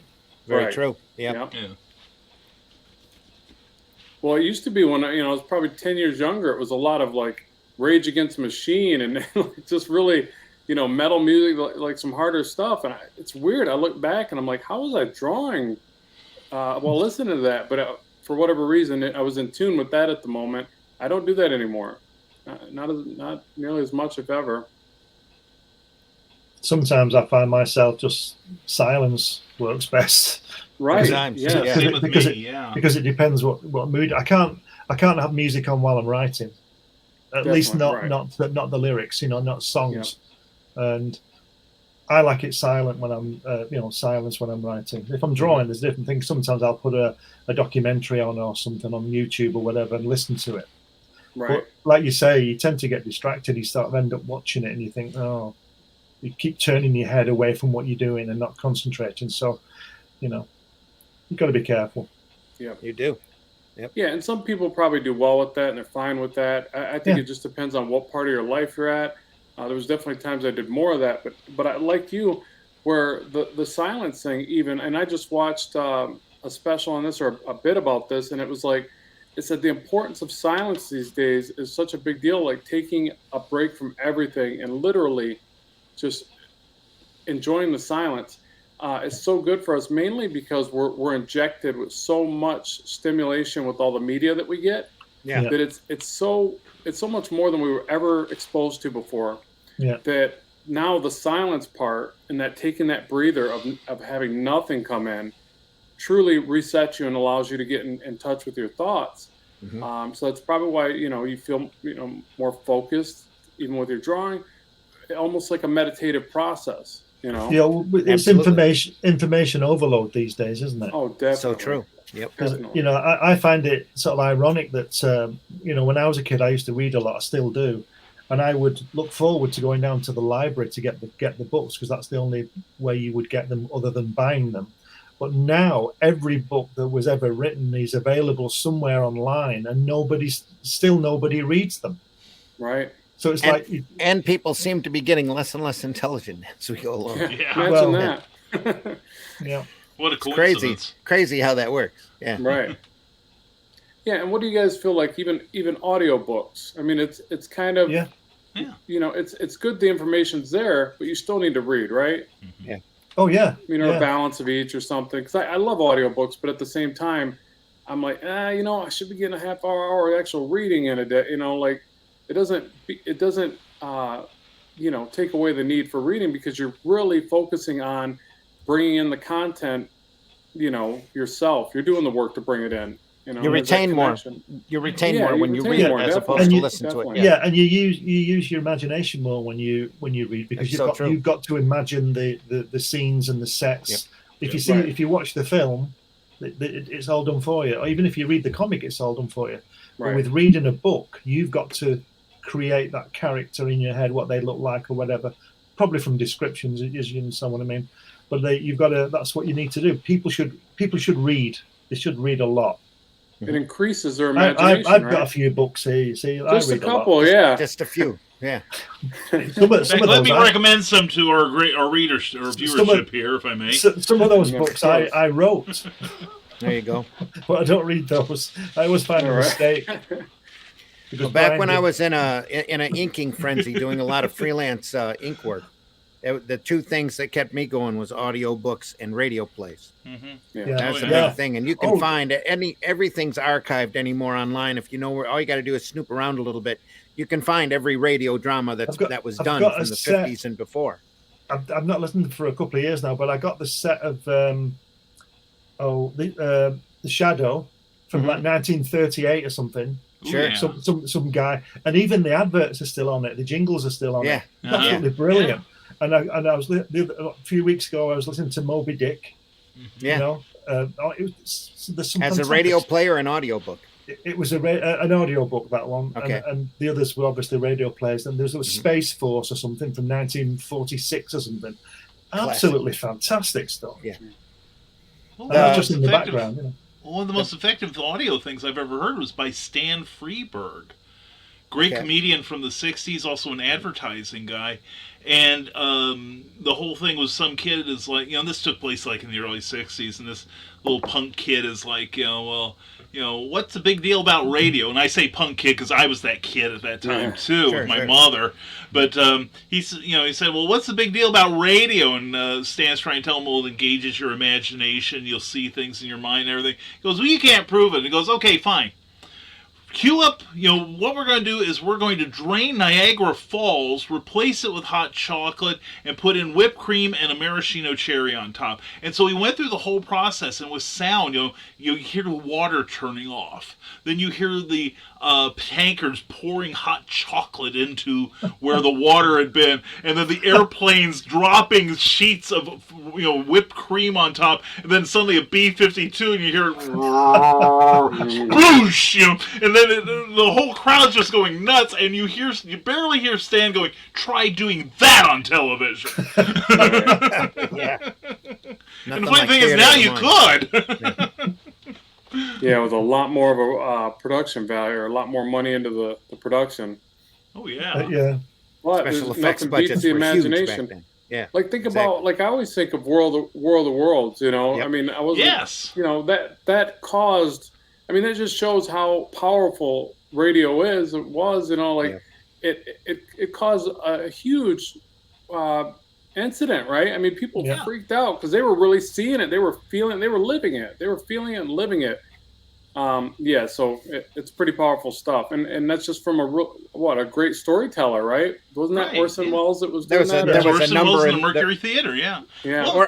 And again, Orson was too surrounded good. He himself scared with incredibly talented people Yeah. as well. But Orson was a young, snot-nosed kid at that Yeah. point, and he was bored with the medium. So Yeah. he's like, "Let's have some fun. Let's Yeah. scare some people. Let's do Yeah. this." And then he had the writers that knew how to do it and how to condense it into a radio play for a certain amount of time. And the effects people who knew they ran in order to get the sound of the cylinder opening up. They ran a microphone out into the john and recorded somebody unscrewing a peanut butter jar in the toilet in order to Yeah. get the proper Good noise. acoustics. In order to get Get arrested today for opening. doing that, wouldn't you? Just incredible stuff, But Oh, he had the sense to surround himself with really creative people. And then Yeah. when he did cause that panic, when people were flooding the switchboards and going, "Is New York really being attacked by Martians? What the heck's going on here?" Then he came out towards the end and went, "Well, excuse me, this is our way of pulling a sheet over our heads and running up to you and saying boo." what Yeah. was It's just I such a great show. saw a documentary about Disney, and I can't remember who it was, but there was a guy on it, and I think he was one of the animators, and they wanted, I don't know the characters, but he was walking, and they wanted like with his leather shoes, and this guy got his wallet. And he bent his wallet, and, and when he left, when there was that big problem, was it after the war when a lot of them got laid off and things like that, or or during the war, whatever. When this guy left, they sacked him, but they demanded that he leave his wallet, and he told them to do one. It's my wallet. You've just taken the job off me. No, and they were really pissed. These people, they didn't have this particular sound. I don't know who it was. This sound effect thing, brilliant. But it's just the genius of things, like you're saying about But Orson Welles. Orson back Welles then- was Back 24. then, when he wallets did- were a lot sturdier back He was then. 24. too. Yeah. But They actually had money in them back then. That too. Yeah. Made with Yeah. older, actual cowhide. Leather. Yeah. What's money, But Orson Welles was only 24 when he did that, wasn't he? Wow. It just shows you his genius, doesn't it? Because he, Yeah. like you say, he just wanted to put a And rocket by with that people's point, he was backside, bored. He was bored with that medium. I would have loved to have seen Orson do comics. That would have been incredible. Yeah. Because I'd look love at to what see. I'd love there's to see Jack Kirby do film. that too. Yeah, but the other way around. Kirby knew though. Kirby told people that when the technology caught up to his imagination, Yeah. there would be great movies out there. He told people that. Yeah. Yeah. These are, and he was one of the few people to tell people in interviews, these are $1 billion franchises we're working on here, and that nobody would believe him, but he knew in his mind, he could see. I got that. I think I still have that great Kirby quote here on file. Let me see if I can find it. Is this it? Maybe this is it. The audience is always there, and a comic book has yet to reach its full potential. Yeah, exactly. Kirby Look said. at that page work. That's awesome. Yeah. Isn't it, though? Just incredible Did he draw stuff. oversized, or is that just a sample? That's definitely oversized, right? Yeah. That's about 2 Gotta up be. right there. Yeah. Okay. Yeah, that's Golden Age size, pretty much. That's why when you go and look at Kirby's like Newsboy Legion and Boy Commandos material, his early Captain America stuff, he's so tight. And that it's not just Simon going through and inking over top of him. He's drawing larger back then. Now I think I need to do that. I always feel squished on an 11 by 17 page. Yeah.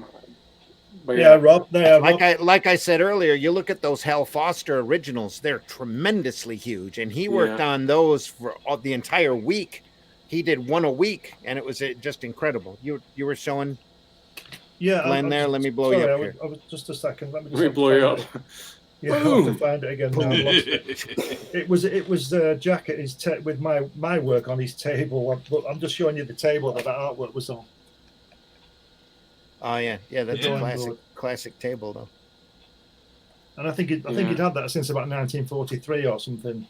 Yeah, this art table. Oh yeah, same art table. This rickety old thing. He just he don't need one, does he? Don't need a new one. You know, Nope. he just used that. The old one's working just fine. That's right, Don't if it ain't broke, don't fix it. Exactly. Yeah, there he is. It ain't like the technology's going to get ahead of that one. Right. There it is, right there. Let me hit that. Yeah.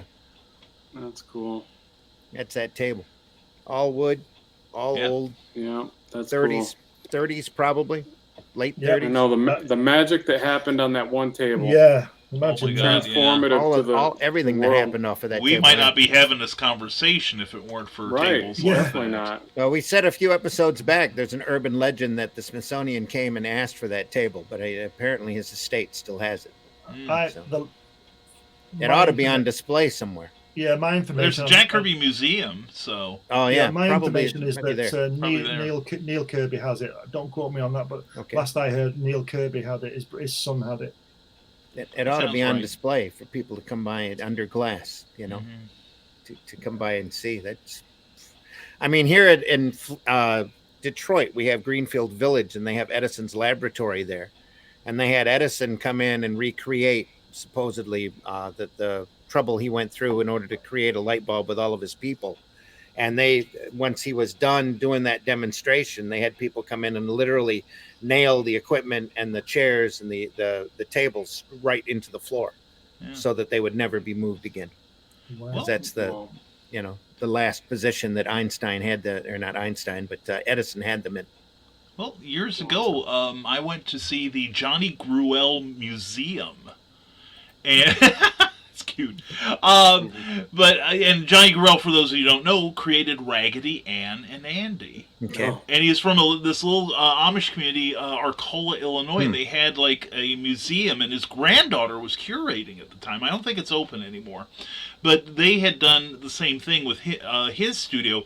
That they had recreated his studio inside the museum, and they were using his original artboard for that too. Yeah. Wow.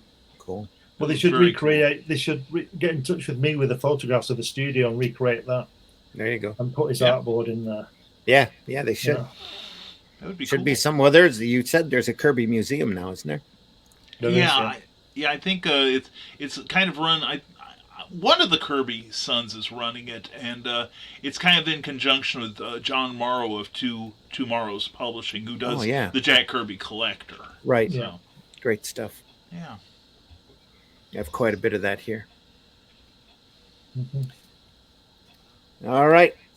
Rob, if we were to pick up your work, where's the best place to find it? Really, they could probably just go to ramstudioscomics.com. And then from there, there's links to various things. I've supplied in different ways. So if somebody wants to, like I mentioned, some people can get like a monthly subscription model. Some people can just go to my Gumroad and order whatever products they want.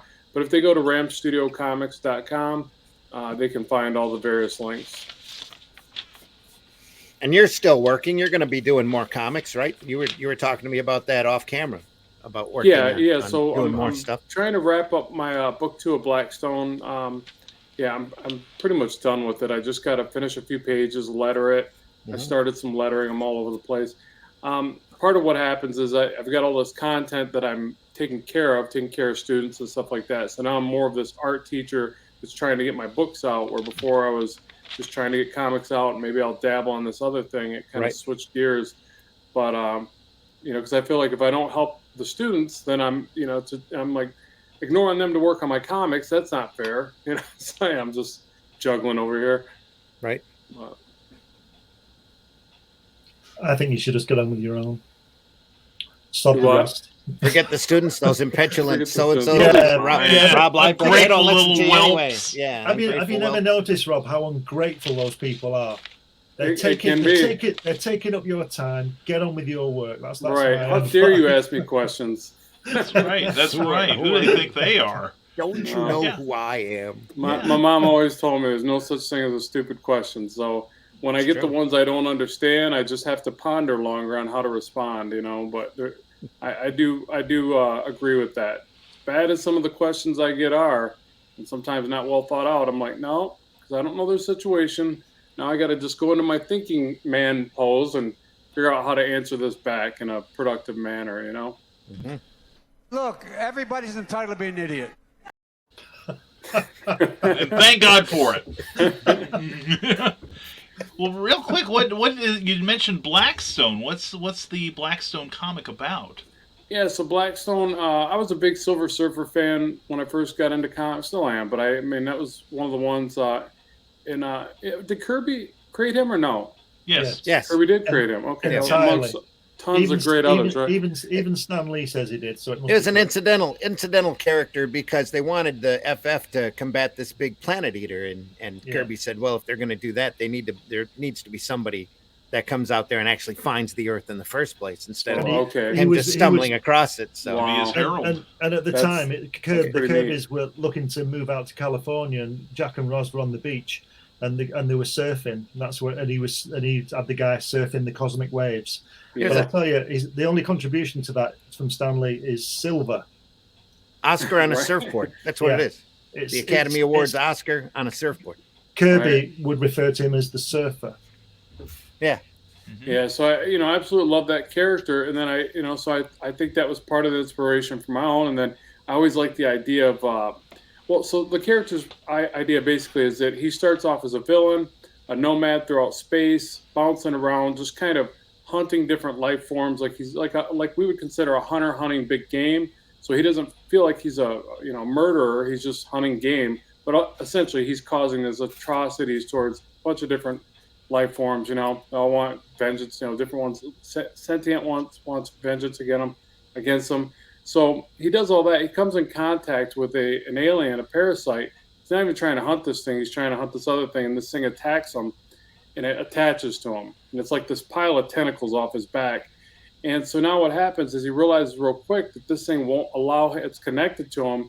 He can't get it off, and it won't allow him to do evil anymore. In fact, it won't communicate directly with him at first, but it's now persuading him to do good. So it's a physical manifestation of a conscience, we'll say. And so now he's like traveling through space, trying to figure out a way to get this thing off his back. And all of a sudden, he can't exact he likes to kick the crap out of other stuff, right? The only way he can do that is if he's saving somebody. So he utilizes that as a way to get his fix. And then you find out what he is and why he is the way he is. And it's more of a, he's not totally a villain. He's just his upbringing, we'll say, the way he was created made him such a horrible person. So, Galactus wasn't a villain, was he? Not in his mind. Had a need, right? Really? Kind of amoral, if anything. The best villains aren't the villain in their head. Yeah. Right. Dr. Doom doesn't consider himself a villain. That's what made me love Avengers Endgame. I thought the reason that hit so well was because Thanos really wasn't that bad of a guy. I mean, he was, but he had a moral code, so he saw himself as a hero, and they played that out so well that I was like, man, that makes him even scarier, because he thinks he's a good guy. He had a demented villain moral that's just code. bad for the sake of being bad. It's kind of boring, right? Exactly. Yeah. Yep. Really, very rarely somebody bad just for the sake of being bad. right. True. Everybody's got some sort of motivation, whether it's greed or we all think that we're in the right frame of mind. Yeah, the Joker's bad, isn't he? The Joker. The Joker, yeah, he's bad. Yeah, he's bad. He's He a child knows. of chaos, right? What does he always say? I don't it's know. supposed But to, the chaos demon. There you go. But even that, like so to justify chaos, I like that character from remember Fifth Element? Yeah. Mm-hmm. The guy with the comb over. Who was that? He played Gordon. Who's that actor? Oldham. Alan. Yeah. Gary Oldman. Gary Oldman. Yeah. Yes, Gary excellent Oldman. actor. I should Great know him. He's actor. one of my favorites. I can't think of his name. Mm-hmm. But anyways, in that movie, is that villain, right? Yeah. And he explains his reasoning for chaos, that he loves chaos. He's like, creation comes from chaos. Right. When chaos occurs, something beautiful happens from. That was his way to justify how evil and villainous he was, and I thought that was a cool one. Fifth Element's a very understated movie. I love that It's one of those movie. films you could watch a couple years after you've seen it the last time and pick up more material than it's deeper super than a lot of entertaining, people yeah. think. Yeah. And it taught me how to negotiate. Did it?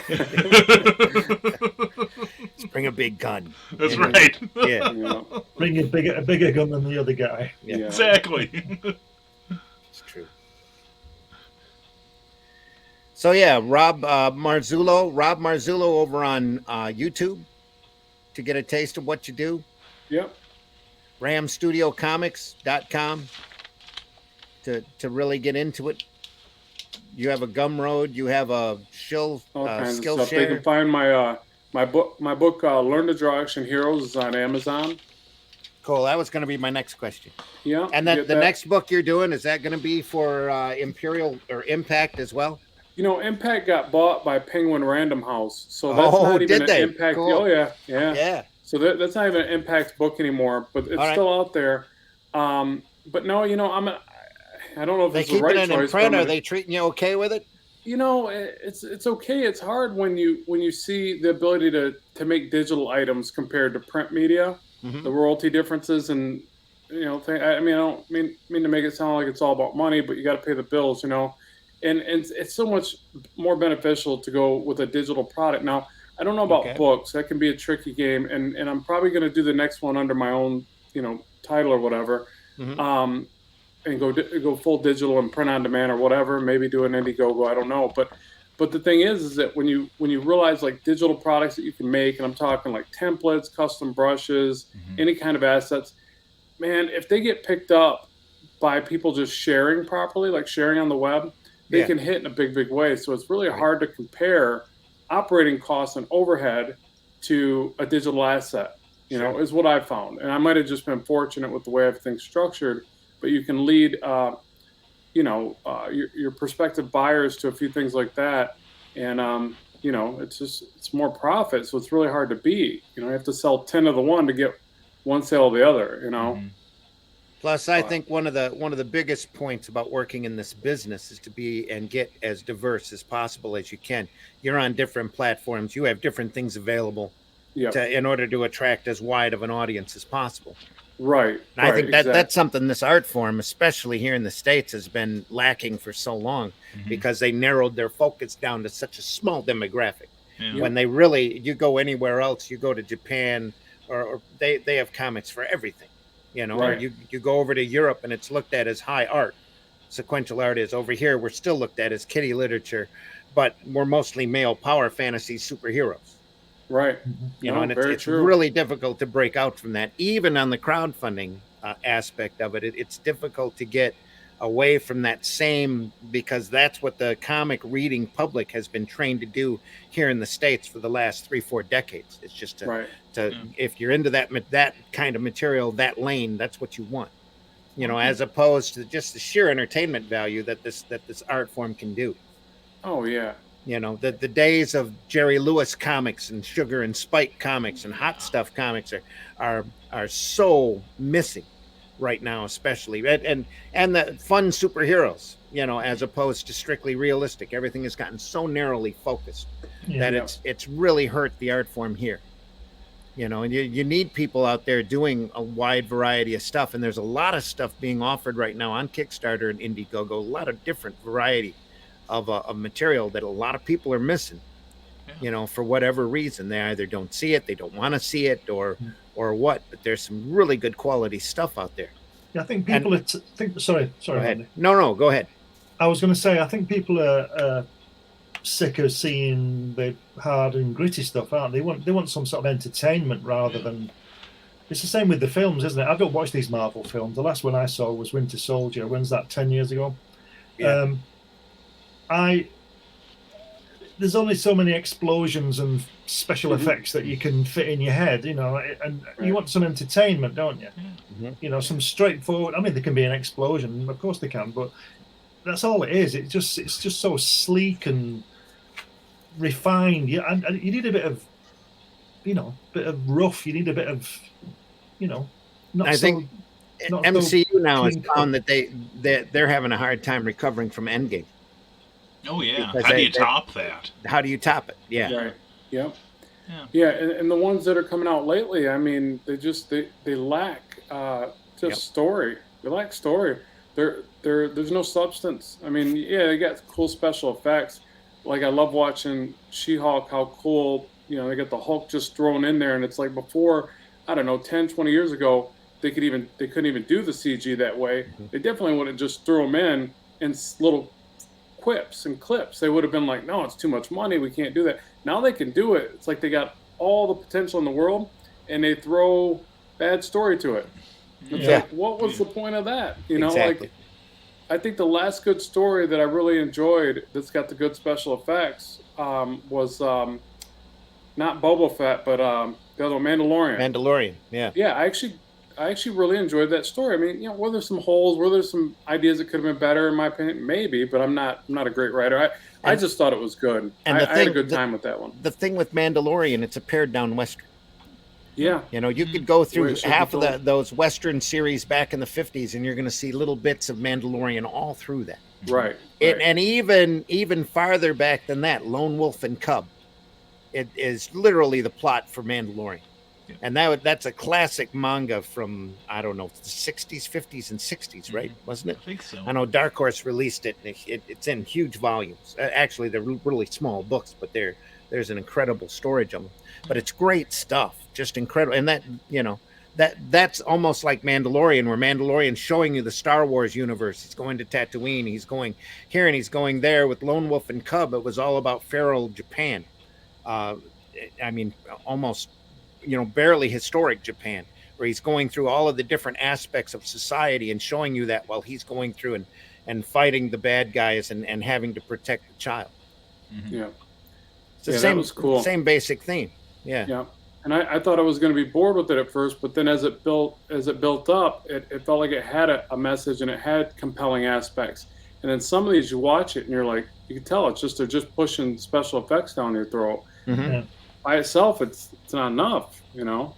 Yeah. It's like when you guys are talking about radio. That's For everybody, I mean, it's not enough. Yeah. the story, the message is more important. You know, Yeah. you can build the visuals in your mind if you had to. So yeah, they need to have some real sustenance, some real story. Yeah, it's all about story. You know, And that's the thing, you know, that there's, you know, we mentioned Westerns, we mentioned different genres that comics aren't doing now. I was part of a group that, you know, like a couple weeks ago, I'll be part of a project in prose, not comics, unfortunately, yet, but prose about Westerns. Mhm. And I got all kinds of positive affirmation for it. It's like, it's about time. You know, we're seeing something different. And I've said for years that the audience for whatever you want to do is out there.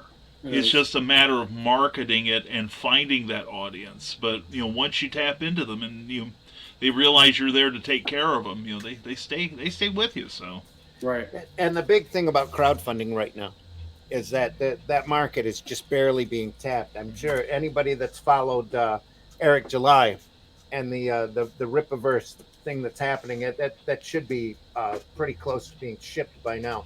Can't wait to read that book because I'm hoping it reads well. I'm here looking for my copy of Octopus Cowboy somewhere here.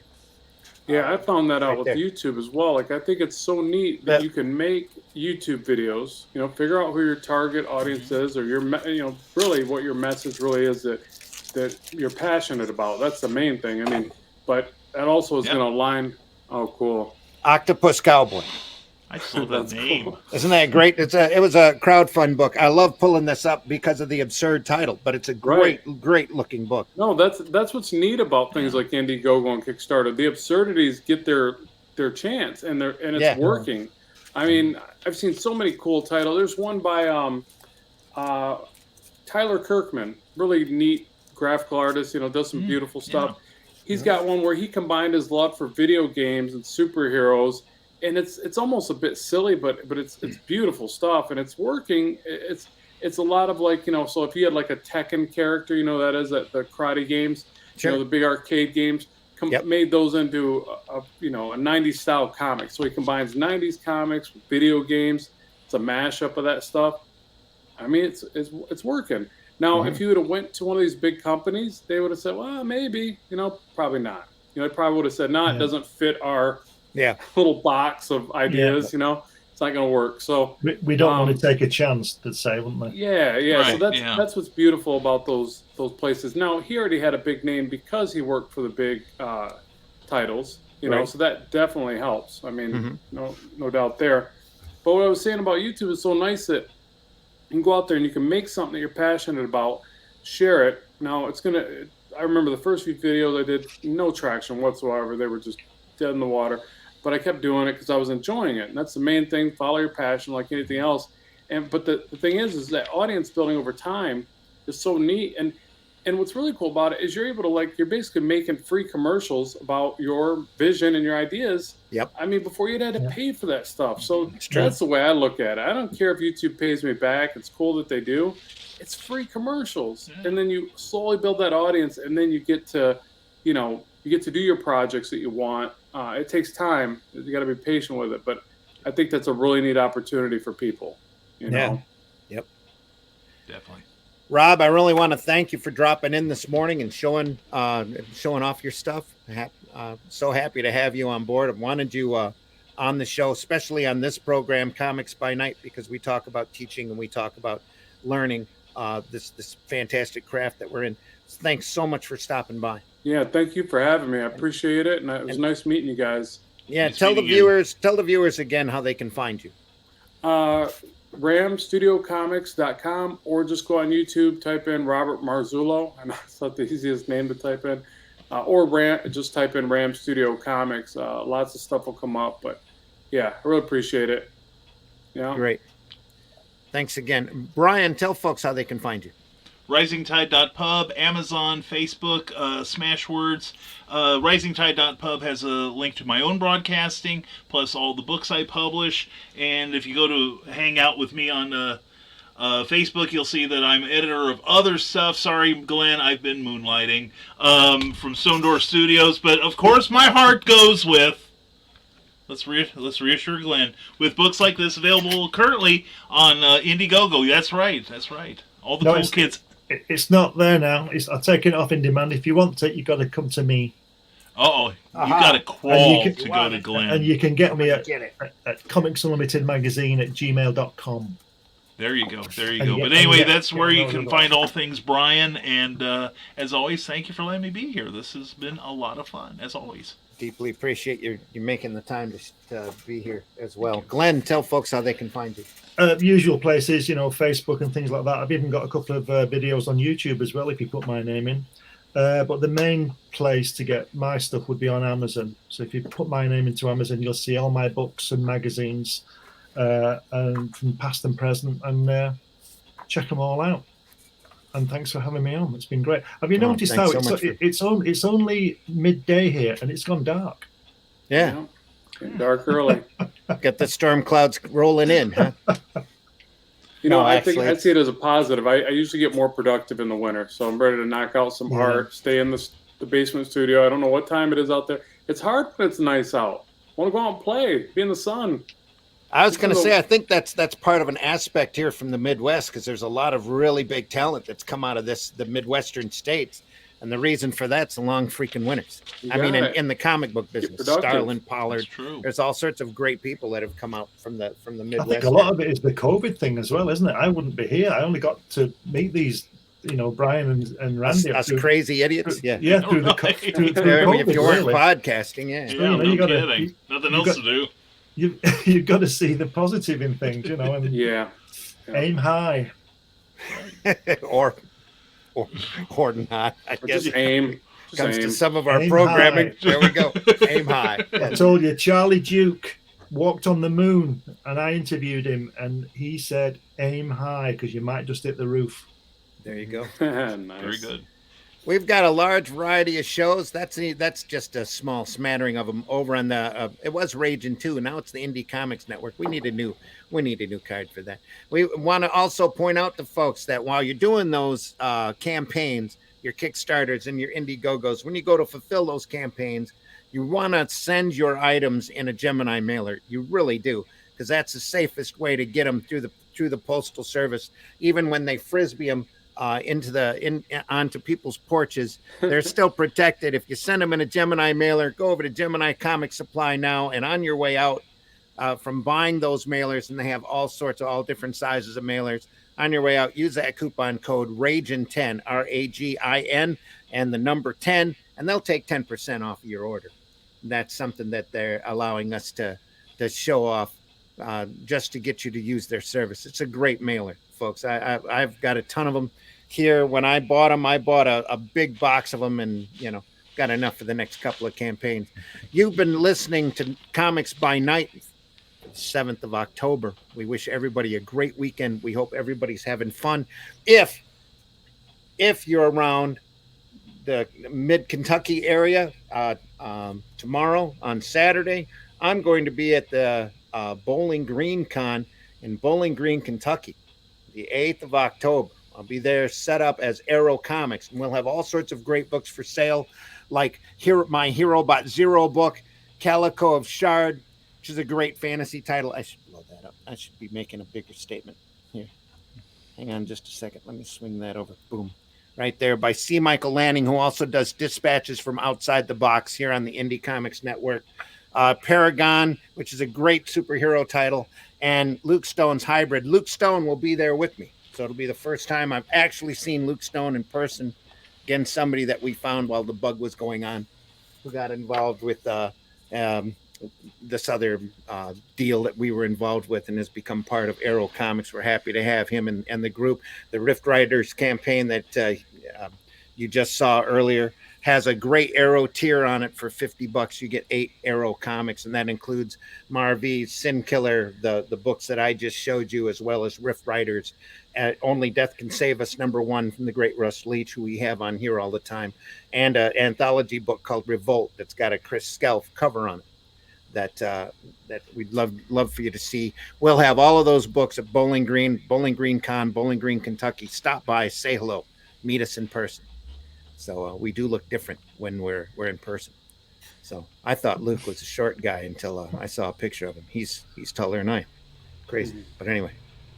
Other than that, I've been your host, Randy Zimmerman. You can catch me on Wednesday nights on the Zimcast at 8 p.m. where we talk about the workings, the politics of this business, and we get a little opinionated on that show. Then we run Comics by Night every Friday morning at 8 a.m. Eastern Standard Time, where we have folks like Glenn, folks like Brian, and hopefully maybe Robert a little more often to talk about the how-tos on how to make sequential art and how to do comics in general.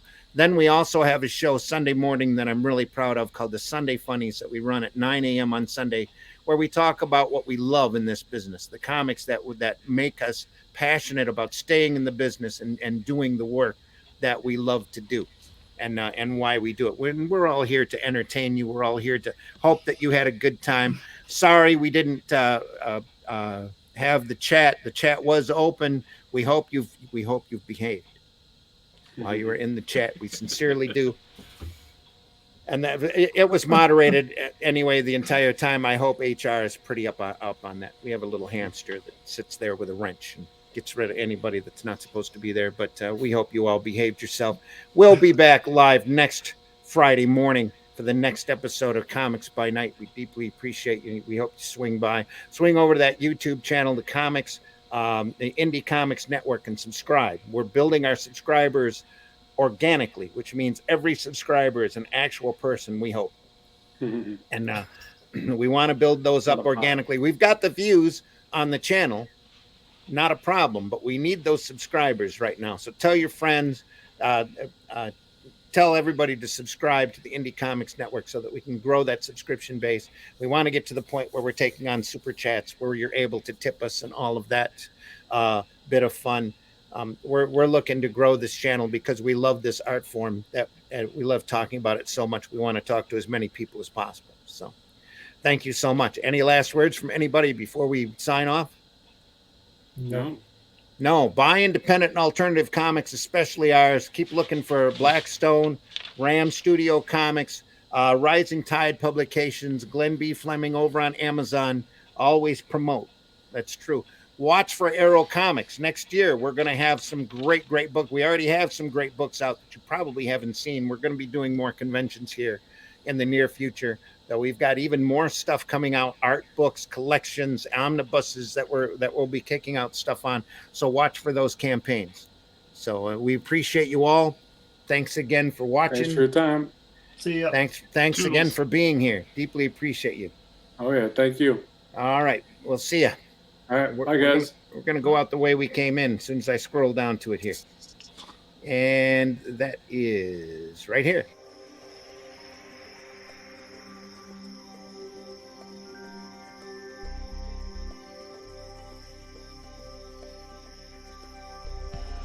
What was that?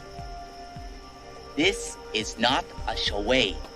We need total concentration. Now, once again, this time, with theory.